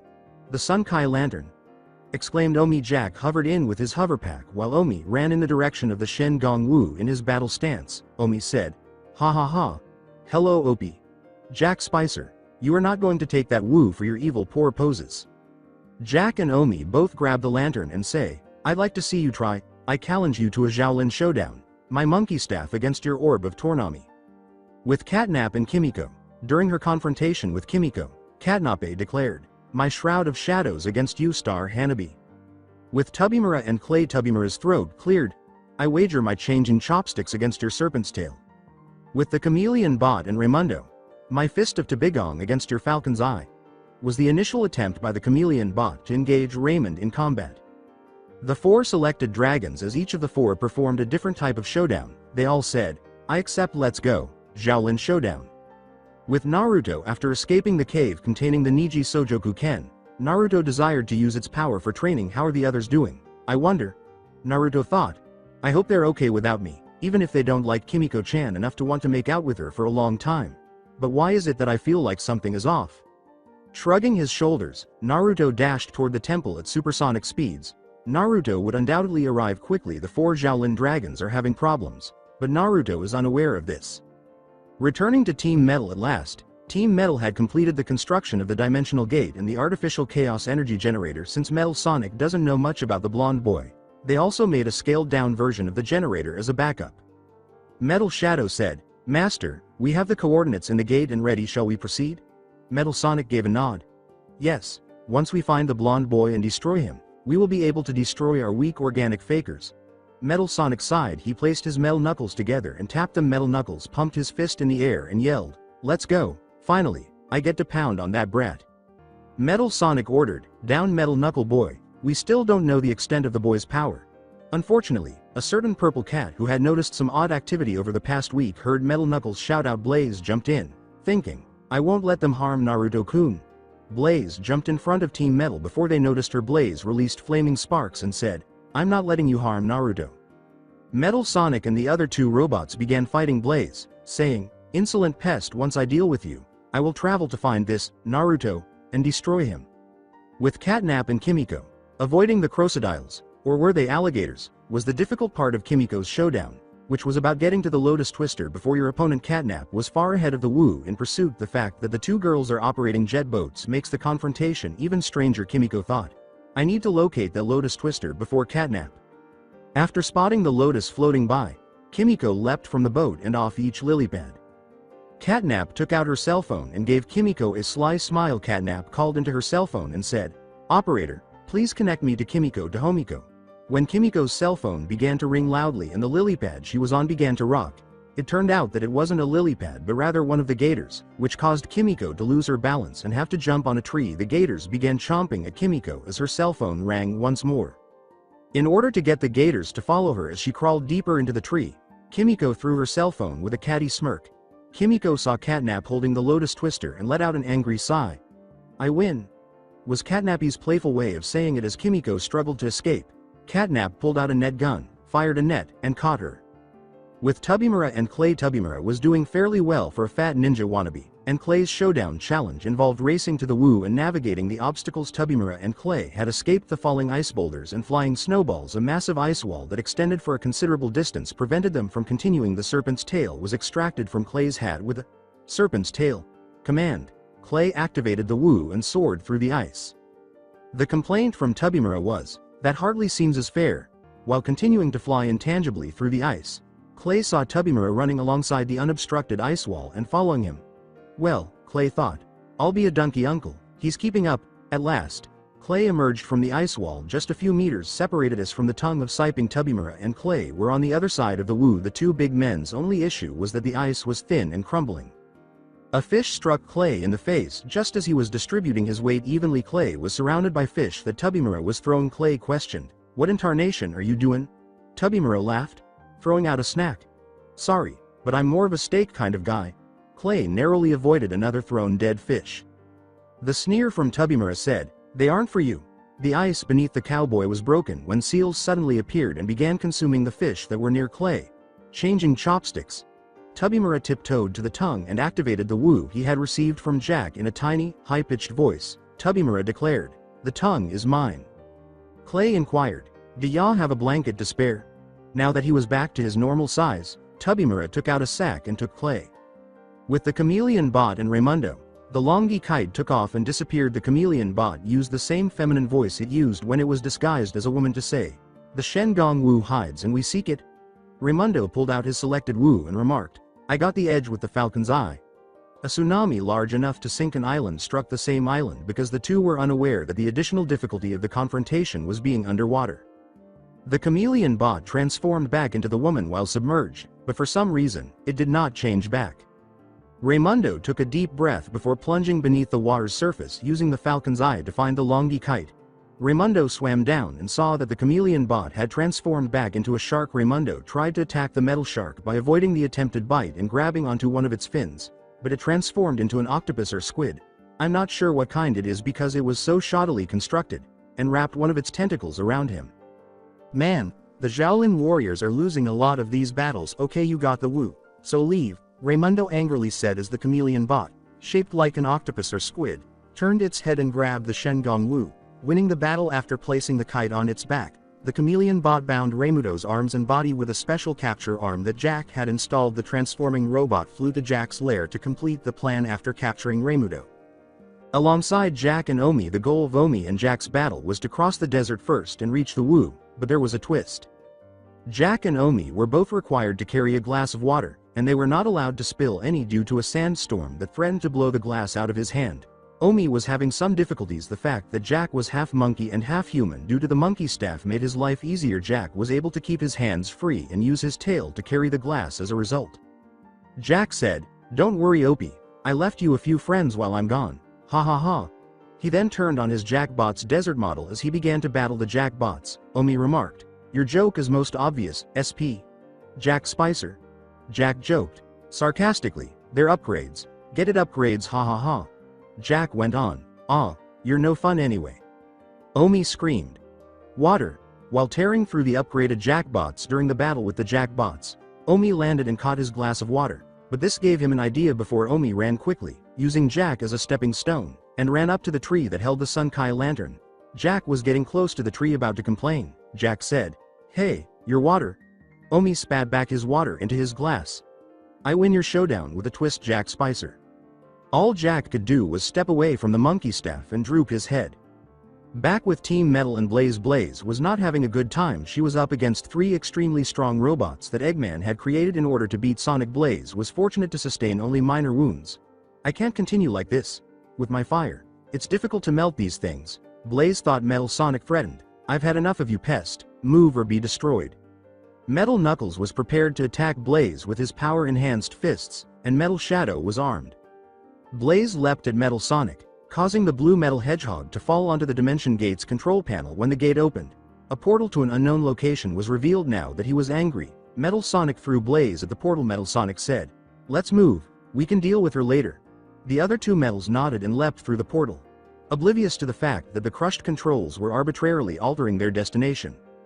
With Naruto, after a few hours of running, Naruto made the decision to stop. He was thinking about creating some jutsu while consuming some of the food rations he had packed. "Let me consider this. I would definitely annoy Sasuke if I used fire jutsu, something that incorporates a phoenix's burning life, while coming up with some jutsu ideas." Naruto only considered things that would really annoy Sasuke. Fire style. Phoenix whirlwind jutsu or fire style. Phoenix feather barrage jutsu. Naruto saw that a portal had opened and prepared for combat. An unconscious Blaze falling out of it was what startled Naruto. "Blaze!" Naruto rushed over to pick up the purple feline. Blaze let out a small groan. A tiny smile came to Naruto's face as Blaze said, Naruto-kun? In response, Naruto said, yes, Blaze, it's me? Blaze grinned and gave Naruto a strong embrace before fainting from the agony she was still experiencing. I should bring her back to the temple. Perhaps they can assist her. Naruto ran to the temple while carrying Blaze in a bridle. In Konoha, Sasuke attempted to imitate the Hyuga taijutsu style, but for some reason he was unsuccessful. Why am I unable to master this damn taijutsu? Sasuke's thoughts were loud in his mind. A voice that was heard but not seen said, copying and mastering a style are two different things, and that style is to incorporate the Byakugan, not the Sharingan.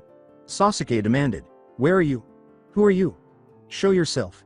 As it disappeared, the voice said, Hiya, in due time boy, in due time.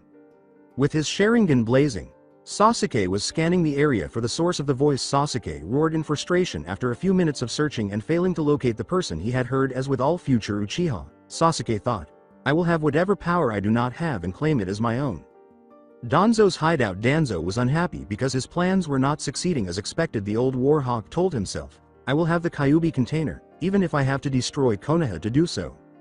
At the temple of Xiaolin running, Omi went to the bedrooms. Master Feng entered and said, my friends, I got the Sun Kai lantern.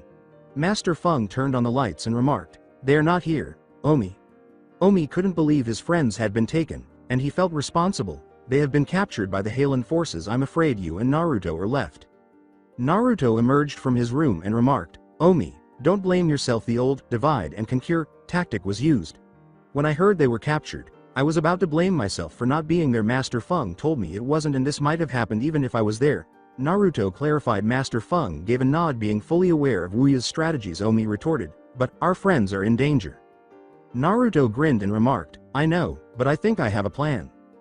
Blaze, wearing several bandages, said as she emerged from Naruto's room, whatever it is, count me in. Blaze refused to listen to Naruto's attempts to get her back in bed. Naruto, I know you're concerned about me, but I can handle myself. It will take more than a few scratches to hurt me seriously. Blaze beams with a cat-like grin. Naruto shook his head and laughed. Omi was perplexed by Blaze's ability to talk, but Naruto assured her that he would clarify things later. Well, then there's no stopping you. At Jack Spicer's lair later, as Dojo dropped Omi off, he remarked, I know about packing light, but just the Sun Kai lantern is a little ridiculous. It is all I need. Besides, there is still Naruto's plan. Dojo nodded. Naruto's plan was brilliant, and he had heard it. One of the motion lights was taken out by Omi, who leapt through the flimsy security. In order to hide from a jackbot on patrol, Omi leapt into an open window and held on to the ceiling. Omi became irritated with the jackbot's refusal to leave as it was adjusting its helmet and inspecting its claws when the aforementioned jackbot saw Omi clutching the wooden beam. It attempted to apprehend the monk. The bot was destroyed by a few martial art techniques he learned while growing up in the temple, rather than Omi being taken prisoner. Once the jackbot was taken care of, Omi proceeded to surreptitiously search Jack's lair for his companions. Omi discovered his friends shackled to a wall and gagged. After discovering a door leading to the basement, Omi swiftly took off the tape gags from the other 3 selected monks and declared, my friends, I have saved you. Kimiko, Clay, and Raymonda hurriedly said, now you can thank me. Omi, run, it's a trap. Get out of here. That was not the thanks I was looking for. According to Wuya, as Jack, Catnap, Tubimura, and the chameleon bot emerged from the shadows. Well, it seems that little Omi came to save his friends, but what he didn't expect was us waiting. Omi assumed his fighting position. Get ready to lose. Wuya laughed. Wuya commanded, get him. Omi, who was prepared to fight, was attacked by the 4 villains. When the chameleon bot transformed into a lion and attempted to claw at Omi, Omi threw the changing robot in the direction of a shelf. The 4 of them began a dog pile on Omi after Catnap tripped her. Now that we have captured the 4 Xiaolin monks, nothing will stop us. Wuya laughed. Omi grinned. I did not come alone. Wuya. Jack chuckled. Jack leapt from the dog pile and tried to grab the Sun Kai lantern, but he noticed it was no longer around Omi's neck. Even if you did bring back up, it won't help you Xiaolin losers. Jack questioned, what the? Where's the Sun Kai lantern? Up here. Someone who wasn't Omi said. When everyone looked up, they saw the lantern in the hands of a purple humanoid cat. Jack got wet when the smirking cat threw the Sun Kai lantern to someone. Naruto, yelled Kimiko. Naruto gave a nod. Blaze's hands turned into fire claws and cut the bonds of Raimundo, Kimiko, and Clay. Yep, and I'd like you to meet Blaze the cat. Kimiko complimented, thanks, and I never thought to see a fire using cat. As Tubimura, Catnap, and the chameleon bot departed from Omi, Naruto yelled, Thanks. We fire users have to stick together. Hello. Big battle about to happen here. When Wuya saw the sword on Naruto's back, she said, "Ha ha ha. This should be huh?" Wuya demanded. "The Niji Sojoku Ken. Where did you get that blade?" His head was scratched by Naruto. "I got it in an underground cave, where I spent weeks in, that was filled with enough guards to take over the world for you. Too bad I either wasted them, broke them, or injured them beyond healing," Naruto clarified. "Anyway, time for butt-kicking Omi, you ready?" With a nod, Omi assumed his fighting stance. The Sunkai lantern was held up by Naruto. Sunkai lantern. Naruto observed that although the 4 selected individuals did possess chakra systems, the coils were small and lacked proper training. However, Naruto said, "I'll have to train them hard later, but for now I'm going to give them some of my chakra." As Naruto's chakra, Kai left his body and entered the 4 Xiaolin monks, he began to glow gold. "I realize I'm messing up the Wu's powers, but it's necessary for this story." The 4 selected individuals felt energized. Raimundo exclaimed, "Whoa, I feel like I can take on an armada of jackbots." Blaze chuckled. Blaze and Kimiko ran to battle Catnap, saying, "I'm already supercharged, so let's kick their butts." Me and Kimiko got the cat lady, Clay. You and Omi got Tubimura, while Raimundo and I take care of the chameleon Bodgo. That's it for today. I hope you guys enjoyed this great story. See you in the next one.